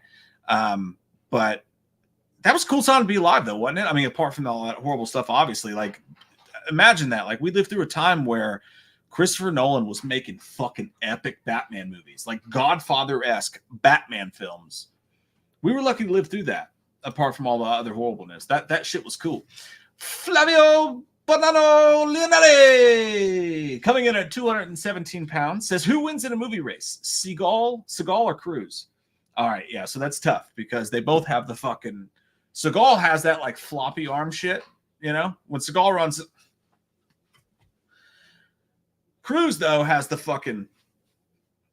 I'm going Cruz for sure. But here's the kicker: at the end of the day, it doesn't matter because Steven Seagal is going to lie and say he won that race. He's like, I beat him 7 times out of 8, but the 8th time I was busy saving 7 children from an alligator attack in Guam, and I couldn't be at the race on time. But apart from that, I beat him so bad he pissed his pants and cried and then gave me his first 2 wives. Steven Seagal would be so full of shit. But yeah, I would take Tom Cruise in that race. God damn it, that's a good fucking question. Lee, I'm not even getting into that until Jay gets back because holy shit, you're a con son of a bitch, and we really appreciate you. I'll save that for when Jay gets back. Florida Dan says, Mike, from what I understand, Heath's family says that playing the Joker didn't contribute to his death. I only read it in passing, though. So, you know, and that may be fair. It's crazy. I've seen this thing going around on the internet of Heath Ledger just recently. Me and my wife were just talking about it, of him wearing a Jared Lorenzen jersey, a Kentucky football jersey, like having a beer in a bar. The whole thing about Ledger is so sad, man, because he was going through stuff, you know. He was going through stuff and nobody knew it, and like so many people are. And if you're in a place where you're going through a dark time anyways in your psyche, and what you have is your work, and you put yourself wholly into it, that's where it really makes me sad. Because, and I don't know the specifics of it, no one does, but I can imagine going through a hard time in your life, as so many of us do, and then having that one thing that you really care about and diving so deeply into it that it affects you, that it really alters the course of your life. And it just makes me so sad for Heath Ledger and his family and everything that happened, man. Who's to say? No one knows what happened there for sure. Would he still be with us if he never took that role? I don't know. Because it was accidental, right? Like, he was going through a hard time, but it was apparently accidental, kind of like Taylor Hawkins with the, you know, and you never know. You have people going through a hard fucking time, and then they're also trying to do something great and special with their work, and sometimes they maybe just cross awful, horrible paths. That's way more deep of a subject than I'm willing to discuss. But yeah, I get that. Shut up, Jay. World bun. Some men just want to watch the world bun. But when I clicked you on, you went world bun. Lee, scars, huh? Lee, the fucking wow, machine. dude. Hours, by the way. Truck man sexy. Holy shit, you F-150 old man. This is my dick. And it's here to party. Thank you, Lee. That's so kind of you, dude. Look at these handsome men looking amazing as always. Hey, Loomis, when are you taking Michael to Jason's so they can play Dr. Love and keep on being amazing? The day I take Michael Myers to Jason Voorhees' camp of shit for them to play Dr. Love is the day that you sell your goddamn F-150 truck you have in your background there and tell everyone you drive a Beetlebug. That's the day. I don't think it's going to happen there, Jim, because I think Michael Myers should always be separated from Jason Voorhees. He has an obsession with his mother. It's strange. Crystal Lake, I suppose it's supposed to be in the north, but it seems like he's in the Alabama area since he's in love with his mother. Mike, you know, Lee, you ask me these stupid goddamn questions all the time. Dr. Love, you want to play twiggle sticks with each other. Tummy sticks. I'll say twiggle sticks. You say tummy sticks. Just shut your goddamn hole up. I don't have time for it. Thank you, Lee. And don't be dumb.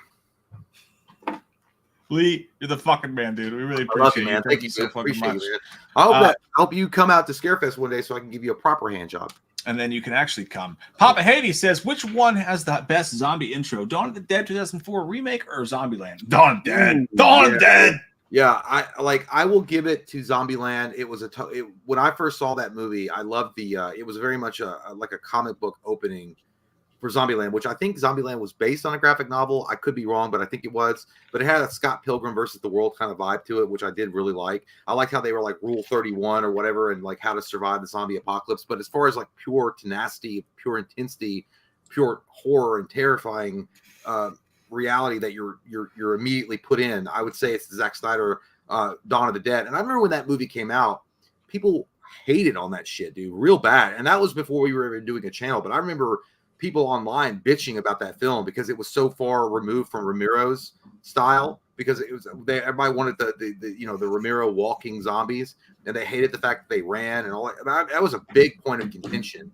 back in the day. But dude, I was like, I feel like again, Zack Snyder did exactly what he needed to do. He updated the film that was beloved, of course, but he updated the film for a modern audience, which worked, much like he did with Man of Steel. He made Clark Kent, aka Superman, more relatable, or relatable in a way that hadn't been done in a long time. So I would say 100% it's 2004's Dawn of the Dead. I'd agree with that wholeheartedly and with my whole cock. Adrian Barr says, man, injuries tearing down everyone's fantasy teams. Dude, yeah, the injuries this NFL season have been fucking crazy. I think they need to go back to playing in the preseason. You know, I just think they do. Stop being bitches. Play a little bit in the preseason. Get ready. Because the football in week 1 was atrocious to fucking watch. It was bad to watch. Flags everywhere. Offenses not scoring. We need to go back, man the fuck up, and play our players in the preseason. Bunch of low testosterone pussies. Am I right, Adrian? Yeah, I'll beat all their You gotta up your steroids game. I'll beat all their fucking asses because I'm a man. Uh-oh. That's what men do. Watch it.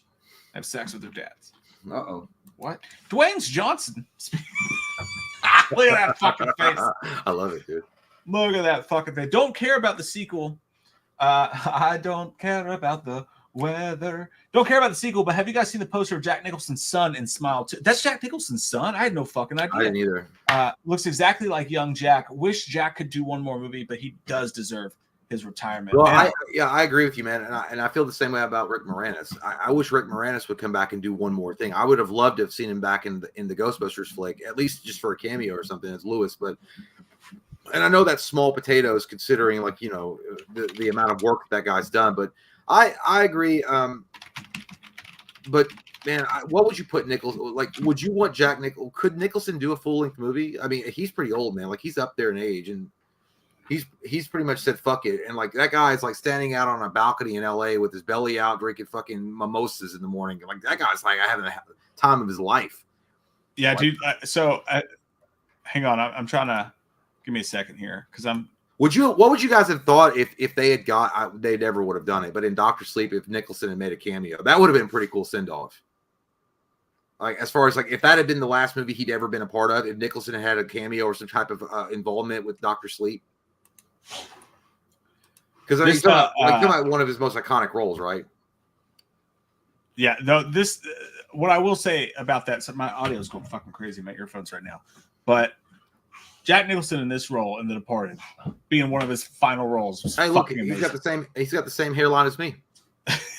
Shit was fucking wild, dude. Lennon said There you go. something out of it. Yeah, be careful. He's eating that fucking shellfish or whatever. To squeeze some. Squeeze some fucking ghosts. If you'll indulge me. Now what? Choir practice. Oh, she's hot. What? White I practice. Labor Day. I couldn't catch the best part of it. Well, we can't. Yeah, I don't know. There's a certain amount of time you're allowed to play. Yeah. I don't know what he it was is, so good in that fucking role.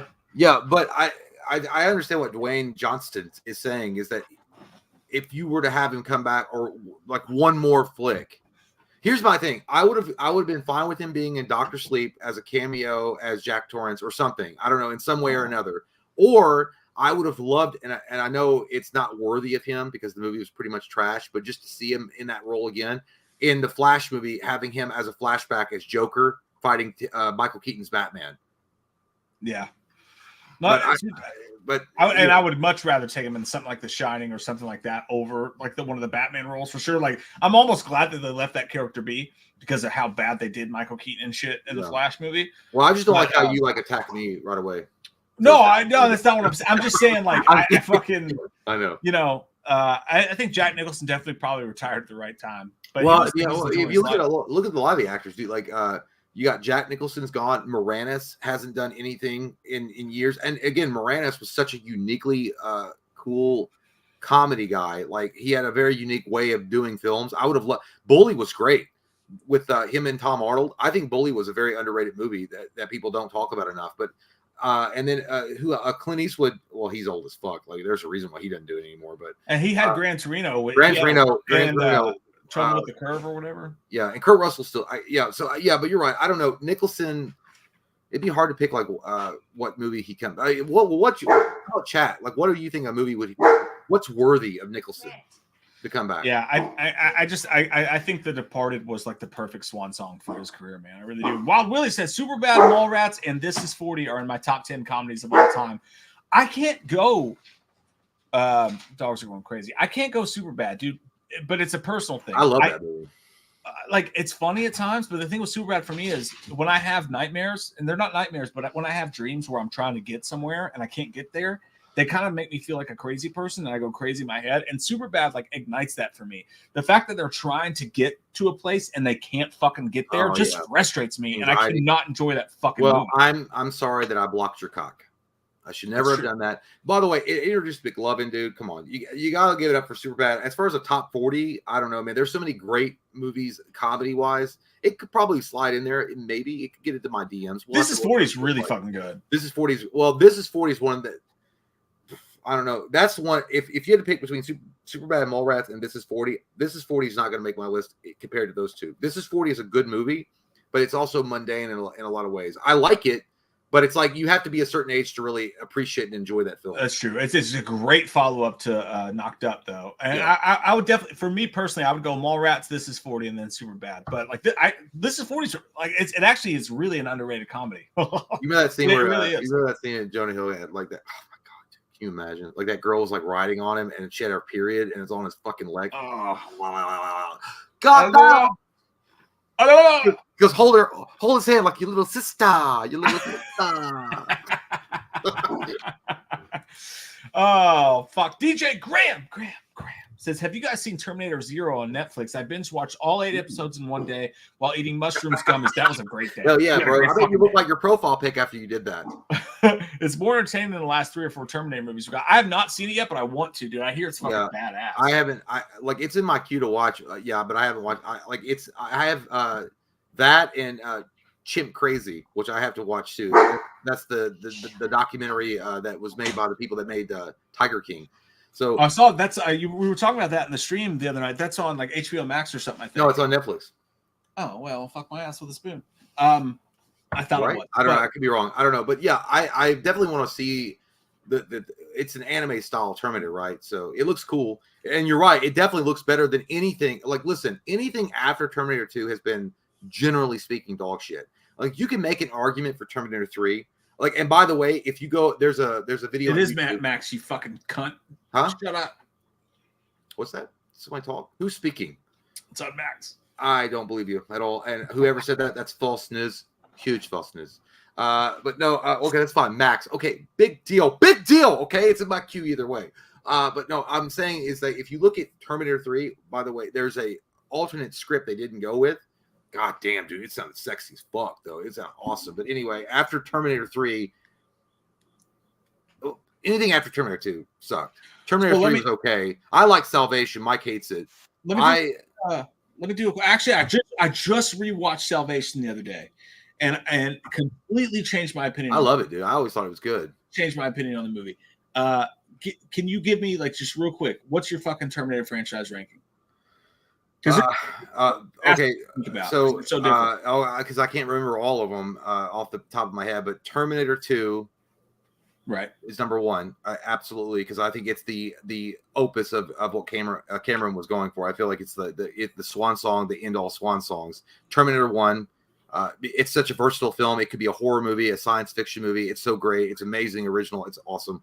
For me, the third slot. And I know this is going to get people pissed off, and I understand, but I pick Salvation over 3. I don't like 3 that much. I pick Salvation, even though it's rated PG-13. I like John Connor a lot better. Anton Yelchin was a way better John Connor. The story, I like the idea that it's set in the future. Christian Bale was great in it. I loved all that. Then I pick Terminator 3, even though that's low bar. Then I'd pick Genesis, and then I'd pick Dark Fart. Yeah, it's crazy, dude, because like 2 weeks ago, I would have had a completely different ranking, but I recently just went back and rewatched all of them, and I would go the same Terminator 2 number. Actually, you know, I'll do this. I will do this. Terminator 1 is my favorite. Like I will go I Terminator mean, 1 I first. can't argue with anybody that says that. It's such a fucking underrated movie, dude. First VHS movie I ever bought my own money. Don't say that because Love people it. are gonna be like, it's not underrated. It's not really underrated. Terminator. Well, 1 yeah, but is- I just mean like, yeah, in comparison, I like Terminator, the first Terminator, the best. But like Terminator 2, Terminator 2 is a better movie in my opinion. But I like Generally, yeah. Terminator 1 better. But I would go Terminator 2. I would go. It's tough, dude. It's really tough because talk to the the thing about hand. Terminator. Oh, The thing about Terminator Terminator 3 is Terminator 3 could have been a great movie. Nick Stahl fucking ruined it for me as John Connor. I just he dude, was it's bad, so cringe. and the It's so girl bad. and the girl. I didn't like her that much either. Yeah, Claire I Danes. also did. Yeah, I didn't like Claire Danes, even though she's a good actress. She was terrible in that fucking role. And it wasn't just that; it was the fact that they were trying to make Arnold like a pop culture guy. I didn't like they were trying to do what Terminator 2 did so well. Yeah, Like an organic like build up to where he was like hasta la vista and it made sense. Terminator 3, he was wearing the Elton John glasses and he was like talk to the hand. It was stupid as fuck, dude. It got dumb. I will do them in succession though. Like I really will. Like I will go Terminator 1, Terminator 2, Terminator 3. The only reason I actually this is crazy because you know how much I've always hated Terminator. You always Salvation. did. You always bitched on that. I always fucking hate it, but I just rewatched it recently, dude. Completely changed my perspective on the movie as a whole. Like Christian Bale's kind of bad in the movie, but he's also kind of cool. He's the best John Connor since for long, in my opinion. I thought he was I thought Anton Yelchin was John Connor. No, Anton Yelchin's Kyle Reese in this one. That's right. But so okay, well, I'm glad you corrected me. Yeah, Anton Yelchin's Kyle Reese. But like, but it is close. Like I'll go Terminator 3 just because I love what Arnold did in that movie, and I love the story so much. But Terminator Salvation, I hate Nick G as a director. I really do, dude. I think that guy's corny as fuck. But some of the special effects and some of the shit they did in that movie when they had the giant Transformer Terminators and shit like that, loved it. So fucking cool. And then when Arnold with the Model T800 gets introduced, yeah, in the factory, and that's awesome. It was super CG. They definitely did Arnold better in Terminator Genesis than they did in Terminator Salvation. I will say that. They even has I will say, like I've always defended Salvation. I loved Salvation. I always thought Salvation was great. If that had been rated R, it would have been so much fucking better, dude. If they stopped trying to make it a fucking Mad Max movie, it would have been better. It wasn't just I understand there's a because it's in the future and all that shit. Like it's a post-apocalyptic world. Everything is like dry desert shit. I understand like LA is now like it's a wasteland. I get all that. Yeah. I just wish I never understand. Like I know why. I know why they're trying to sell tickets. Right, they're trying to get more people's asses in the seat by making it PG-13. But Terminator was never supposed to be a PG-13 movie. Yeah, and I agree with that. I think that Terminator 3 and Salvation at this point in my Terminator watching career are literally equal, like almost equal. I'll give Terminator 3 the slight edge because it had more Arnold, which is what we all want. That's good, and that's true. And it is cool to show at the end of that movie where Judgment Day actually does happen. Yeah, and like so, and then I would go Terminator Genesis. Terminator Genesis sucked, but like it's crazy because dude, it's crazy to me that like with the Terminator franchise, they pick the most milquetoast fucking actors. Like with Salvation, to use Sam Worthington, who's one of the most boring actors known to man. I love Sam Worthington. You always hated him too. I always liked him. I do, and I also hate Jai Courtney. I don't hate Jai Courtney, but like to use fucking Michael Biehn as Kyle Reese was so goddamn cool. Like he's one of the coolest movie characters in my history of watching movies. And to have like fucking Jai Courtney play, Jesus Christ, like Jai Courtney. But here's the thing about Jai Courtney. Jai Courtney is actually a decent actor. I loved him in Suicide Squad. I feel like he was like one of the bright points in that movie. But he's not Kyle Reese. You're not a fucking cop. Wait, are you on Genesis? Yeah. No, actually, because Jai Courtney does make sense. I mean, he's not like a built Kyle Reese. Yeah, he's like, okay, Michael Biehn was Michael Biehn. Michael Biehn was like a one of a kind of actor. He was edgy and cool, and Jai Courtney was just like a dude. Okay, I guess Andrew Garfield was unavailable to play fucking Kyle Reese. He'd be a good Kyle Reese, though. He would be, because I mean, I personally would think Kyle Reese is not a big bulky fucking dude. He'd be like a skinny or like a lean type of dude. But either way, I think that Jai Courtney was fine. I think the problem with Genesis is when they go back and they try to rewrite John Connor's fucking story. I don't like that shit. And then they did the same thing in Dark Fart. They fucked that up right away. At the very beginning of the movie, You motherfuckers took a shit on every fan of the Terminator series right away Yeah. when they killed off Edward Furlong's John Connor. Right away. Yeah. I think we can at least agree on, like, honestly, dude, whether it becomes Terminator 3, Salvation, and Genesis, you could like line all three of those up, and they have great moments and also dog You shit know what? moments. Like, I'm going to go to hell. I'm literally vaping now. I don't care. but I think we can all agree Dark Fate was the worst one. Hey, can Because I they come made to your it so house when I get fucking thrown out corny. for violating the lease? No, you can. It actually doesn't matter. No one actually cares in real life. I promise. But like, That's fine. I mean, I'll just go to one of those subscribers' house. Post your address. I'd say Dark Fate's the worst one. Anyways, Robin Barker says T2, T1, Oh, Dark Fate. dude. Oh, Ooh, yeah, you had your hand up. dude. You put that shit down. Jesus Christ, T3, Robin. Salvation, Genesis. Robin, you are not my Robin from Dark Knight Rises. Dude, it trips me I out would because not have everybody saved you from the got orphanage. Everyone got so fucking mad about hate it, Alien Dark. Romulus with the "Get away from me, you bitch" line. But the Terminator movies have stolen valor from the first two Terminator movies all the way through the franchise. With the "Come with me if you want to live," Anton Yelchin did it in Salvation. Like with the they did it again with the Game of Thrones chick in Genesis. They do it all the time. I think that Genesis could have been a good movie. It was a little confusing about the beginning of that movie where old Arnold versus fresh Arnold. Remember the very beginning of the movie where like it goes back to Terminator 1? I thought that sequence was cool as fuck. It was awesome. There was some cool shit in that movie that like I was like, man, you guys had the recipe, but they just didn't follow through. I don't know what it was. Maybe it was Jai Courtney. Maybe it was like the idea of rewriting John Connor's history, where now he's a bad guy, which I know you got to mix things up and you got to make it fresh, but that was fucking stupid, dude. That was so dumb. I hate that shit. John Connor is supposed to be the good guy. I hate it that they did that. But then you get to Dark Fart, and Dark Fart really just farts on everyone's faces. It says, I'm going to put this in a bottle. I'm going to sell it on eBay.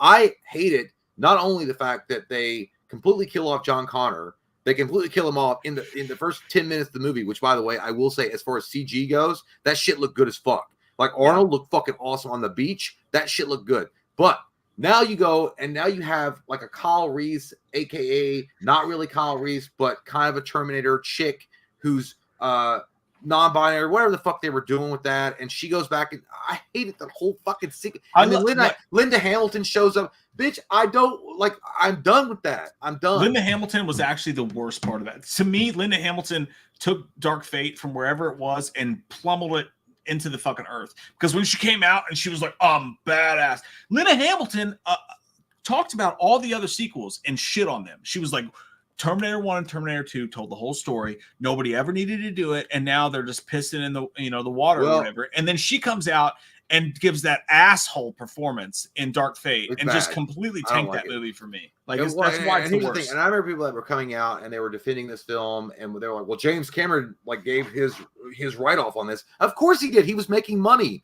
James Cameron wasn't involved in this movie at all. His name was attached to it as a producer. But there's no fucking way on God's green earth that James Cameron would have had anything to do with this fucking plot. This plot was too. Huh? Yeah, he retreaded that. Well, too. exactly. But when it came out, they remember they touted that. Oh, James Cameron loves this movie. Yeah, no, and part of it, I'm sure, was money, but part of it was also he's friends with Arnold, and he wanted to pump up Arnold's movie. So I get that.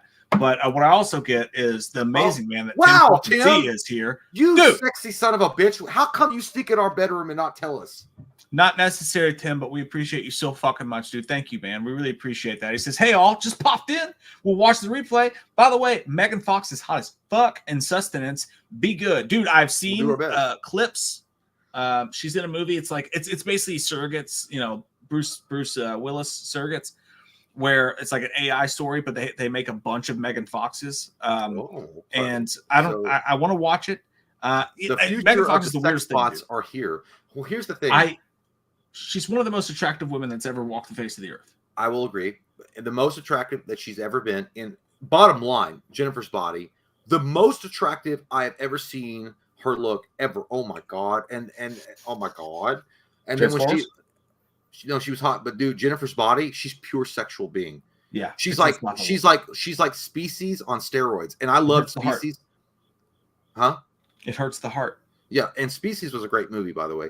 But Jennifer's Body is technically Species 2.0. And her best friend, she makes out with that girl, Amanda. I can't remember her name.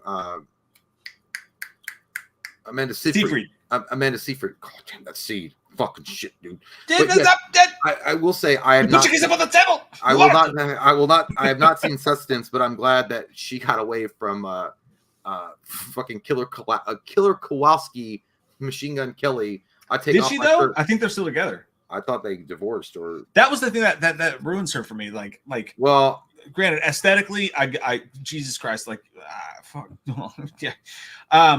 But yeah, the whole thing when I found out that like she's actually allegedly a total shitty mom who like just left her kids with Brian. Well, that's what happens when you go with the Rat Devil. The Rat Devil ruined her for me. But like aesthetically, yeah, it's wow. Well, here's the thing. Still Sharon Stone. You know what's really weird is that Megan Fox, as sexy and as hot as she is, it's so strange to me that she was never in, and you would think they would immediately have cast her as a superhero type of girl in a Marvel movie or a DC. She could have played a Catwoman like a motherfucker, dude. Like the sexy, if they had said, hey, just play Jennifer's Body, play the character like very succulent and seductive, but very dangerous. I'll raise you one though. What about as a final girl in a Halloween Friday the 13th Nightmare on Elm Street movie? No. I want to see her in tight leather and go and jump across rooftops with Batman.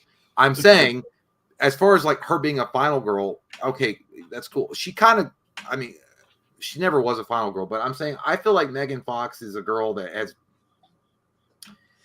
Okay, is she a good actress though? That's a question. Chat, do you guys? I honestly don't think she's a good actress. She's not bad, but is she really that? Because everybody, for a while, she was being cast. She was April O'Neil in the Turtles movie, which she did okay with. I mean, that's not really a hard role to press for. I mean, let's be honest. But I feel like as far as like as an actress though, as far as her acting ability, could she have pulled off what's her name from the Batman, the Kravitz daughter? What's her name? Zoe Kravitz. Zoe, could she have pulled that off? I think so. I think she could have easily have done that role. And what about Poison Ivy? Yeah, I think any role where she's seductive but yet dangerous, like that's I'm literally like it's like that's probably if she were on Tinder, that would be her fucking like profile, saucy but dangerous or something. But yeah, I don't know, man. Megan Fox is one of those chicks that I never once rolled my eyes while she was on screen when she was doing anything. I never was like, oh my god, it's Megan. You know, I've never seen her in a movie and been like, she's terrible. Like, I'll be honest, like I haven't. Yeah, she was in This Is 42, by the way. Yeah, she is, and then she lets that one girl fill her boobs. But what? I can't think of. I'm really struggling. Like I will say Brie Larson's overrated. Like I was trying to think of like actresses that are like overrated. Like when you see them on screen, you're like, I think that she's overrated. I think that Jennifer Lawrence, besides a few roles, is very overrated. I think that Jennifer Lawrence is really good in the Playbook. What we were just talking about it. The Silver Linings Playbook. No, Jennifer Lawrence can act, man. She's. I mean, that movie alone, she was great in. Like, yeah, but But her thing is Hunger Games, and I liked her in Silver Linings Playbook. But was she a better Mystique than Rebecca Romijn? I don't know. No. But that was an underrated role. Rebecca Romijn crushed that role. Do you guys ever get mad when you think about that? When 20th Century Fox, when they had the rights to X-Men and they were rebooting it with First Class, that they cast. It wasn't even that they cast Jennifer Lawrence as Mystique, but they made her the focal point of the entire fucking movie. Yeah, they fucked up on that one. I was like, that's terrible. That's such a stupid fucking idea. Yeah, they 100% fucked up on that. Tim C, we love you, dude. Thank you so much, man. Thank you, man. It's good to see you, buddy. We really appreciate it. Christopher Nixon, hey guys, have you ever seen Tracy Lord's movie Excision? No. I saw it at Blood at the Beach, which sounds like a fun time, and got to meet her on her birthday. She served me cake. Oh, dude, that sounds hot as fuck, dude. Oh, no, but I've seen Tracy Lord. I think that was Tracy Lord in Blade. That was one of the dude. She's hot as fuck in the opening scene. Is that Tracy Lord? I'll be honest, I don't know who she is. Remember that chick in Blade 1? That's like, what's you got down there, little man? He's like, that's my heat seeker, the girl that's taking that guy to the club.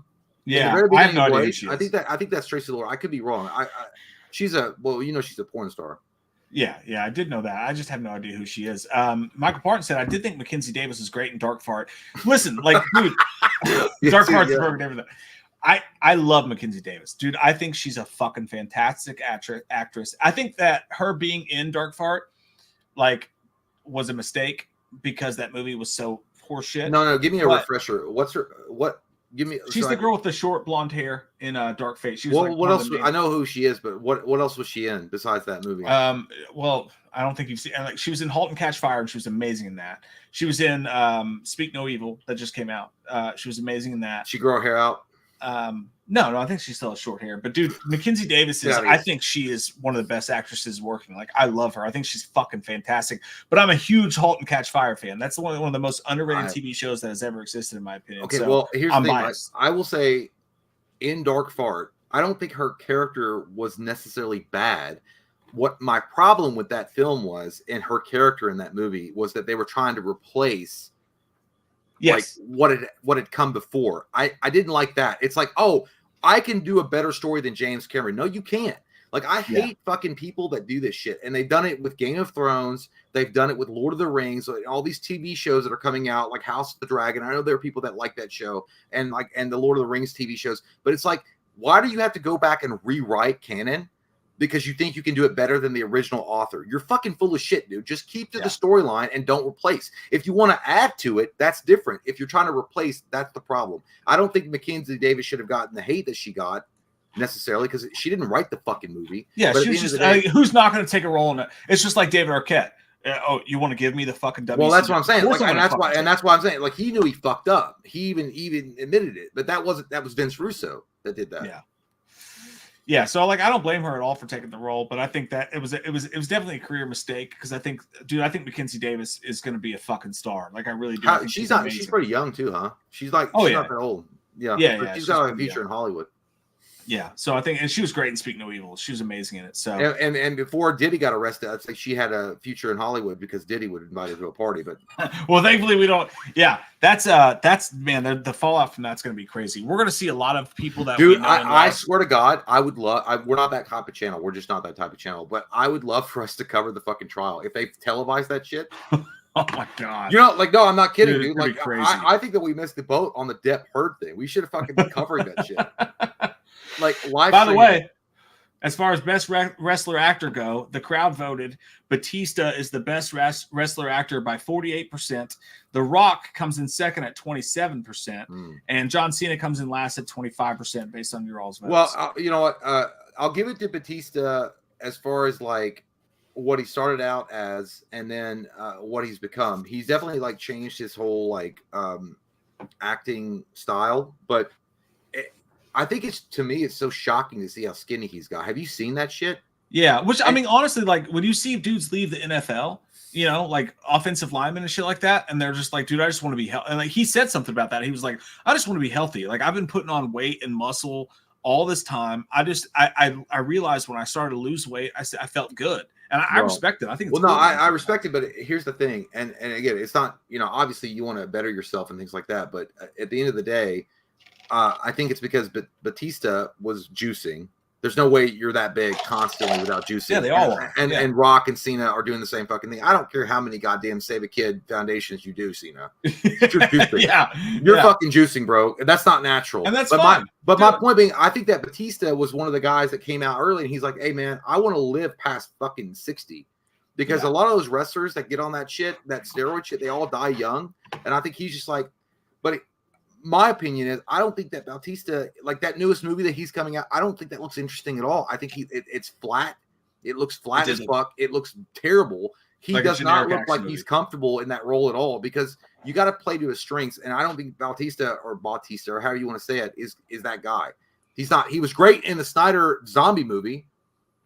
But I think he has acting range. I just think that last movie, like, it's just one of those things. He fell into it, and now they're promoting it as some like straight. Well, I know. I don't want people to be like, I'm not shitting on Batista. I'm not like obviously the guy. Good for him for getting his life together and like saying I'm coming off the juice. And he didn't admit that, but the motherfucker was on juice. All right, that guy was taking more shots in the ass than a guy in prison. 100%. Yeah, 100%. And they all do. But and the sad reality is they were casting him a lot though because of his size. That's fair. Yeah. I mean, look, that's why Cena and Rock haven't dropped their fucking physique. That's fair. And you never saw Arnie drop his physique for the roles he was getting because they knew he knew what they were going for. But I say, hey, do what works for you, man. And if that works for him, I'm happy for him. But I get what you're saying too. DJ Graham. Wow, DJ. Because I just want a Terminator movie where we see laser guns and people are walking, running, or riding through a wasteland full of human head skulls and with metal skeletons trying to kill them. A real Terminator horror movie, dude. And what you're saying is, and you're fucking right, you're fucking right, DJ. One of the coolest things, dude, when you're watching the first Terminator movie and he passes out in that car or whatever, and he has that nightmare, and you see the fucking pink laser shooting and shit like that, I love it. and the skulls being crunched. I think most Terminator fans want to see that movie. Like, and it can't be that hard to do. But most Terminator fans want that fucking movie. We want to see what they promised with that hint of what the future was. And they're too stupid to do it. You're 100% right. Well, I definitely feel, and again, maybe it was unintentional, maybe it wasn't. I don't know. But when James Cameron made Terminator 1, like, it's a horror movie. It's 100% a horror movie. And I know people will argue until they're blue in the face that it's just a science fiction film, or like, because again, guys, I moonlight as a Redditor. I don't participate, but I moonlight as one. And there is constant debates in subreddits all across the nets of the internet that it's a horror movie or it's a science fiction movie. It's absolutely a horror movie. And it would be great to see them, if they ever want, I don't know, do I want them to ever go back and retouch Terminator? Do I want to see a remake of Terminator? I don't think I do, to be fair. Even if they were going to promise, like, if you got Fede Alvarez to come back and say, I'm going to make a Terminator movie. Now you've got Don't you talk. I know. I saw your face right away when I said it. You're like, what? We have. I'm ready, Jim. Where? No. I want to say this. Fede Alvarez's Terminator would be interesting, but I don't want them to go like. It's so good, dude. You can't go back and touch perfection. Just like Back to the Future. I don't want them to ever touch that again. I think Terminator's dead. Leave Terminator dead. I think Terminator. Like the only way I would even remotely entertain the idea of another Terminator movie is if Cameron came back, he was going to write and direct it, and it was the final one. Yeah, and they never will. And they never will. And Avatar 9 and 12. What do you guys think? Do you guys think that they could ever make like a legitimate Back to the Future film, like a remake?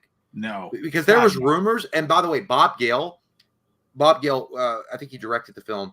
And I can't remember the writer. He said that as long as they were alive, they were never going to remake that movie. And they should. Because I feel like I know why. Because they know there was a rumor a few years, like I don't know, like 10 years ago, maybe a little longer than that. There was like mention of them remaking the movie, and they were going to cast fucking Justin Fleaver as Marty McFly, and do the whole fucking thing. And that's what you would get. You basically get the TikTok version of Back to the Future. Yeah, dude. The thing is that the current generation needs to have their own fucking stories that they can bitch about being remade in 20 years when they're adults. Like, we really need to focus and let all this shit go and focus on current original stories. Hollywood will never do it. We're all fucked. Hollywood's in a dumpster fire. Okay, but here's that's the way it should be. Let me ask you a question. If there's one movie, and like it could be any from the 80s, like one of those, like the big blockbuster films, like the big blockbuster films that started it all. Back to the Future, Ghostbusters, Terminator, Predator, RoboCop. I'm just going to name those 5. Out of those 5, which one would you think could survive a modern day retelling? And I know that RoboCop's been remade. I know that. I'm just saying, starting fresh, starting brand new. Like, I would like, my answer is none, because like, start fresh. Like, let's do new shit. Because again, like I said, in 20 years, dude, no one's going to give a fuck about a Terminator 9, a fucking RoboCop 6. No, but it's a brand new. It's brand what? But you have to pick one though out of the 5. I guess I would say RoboCop, because like the remake had a great fire behind it. I will say the remake seemed like a great idea for a moment, but they fucked it up. So I think RoboCop, especially given the times that we live in, where the whole like law enforcement thing is like in flux. That's what I'm saying. Yeah. If you got a guy like Robert Eggers who had the balls to do something like what Paul Verhoeven did, to say things about society and also do it in an entertaining fashion, you could do a great RoboCop movie. But I agree. I just hope I they think- leave them all alone. I think the idea of doing a RoboCop for the modern audience, if you do it right and you don't shy away from the violence, and you don't shy away from the over-the-top type of film that it was supposed to be, the satire that it was, and you Yeah. get a director that understands that with the political climate today and the way that things are, I think that RoboCop would be very significant, and I think it would hit hard if they did it Yeah. right. But I mean, who would you get? I think, and I can't remember the guy's name, the guy that was supposed to do Ant-Man. Edgar Wright. Edgar Wright. I think Edgar Wright could do That'd be a good good show. one. I would be interested in that. I think Yeah. Edgar Wright, letting him do like a RoboCop rated R film and just going balls to the wall, doing it Edgar Wright style. Yeah, I think that would be I'd be really into that. interesting. Yeah. I'd be 100%, and I'd be into getting into your bedrooms tonight and sleeping with you guys and cuddling with you, and who knows what will happen next? You know, our feet and legs touch under the covers. The silk sheets start to rise our wieners, and then anything could happen. But that's not going to happen because we're so far apart. But we will be together again very soon, and that very soon time will be next Tuesday on the next live stream, because tonight we are done. But we're going to be filming Halloween Horror Month stuff tomorrow. Halloween Horror Month starts on October 1st. And we love your all's fucking faces. Thanks for hanging out tonight. Thanks, See what I guys. did there? That was a good segue. I liked it. I liked it a That lot. was fucking sexy, dude. I was going to add to it, but I don't need to. I think we could just move on to the night. so good. I did it so It's good. weird though, because my clock says 11:50, and it's wrong. It says 11:02. What? But, you know. It did. We love you guys so fucking much. Good night. Thank you for hanging out with us tonight. We'll see you next Tuesday at the same time, and there will be videos in between. Good night, everybody. Bye, guys. Bye. Woo!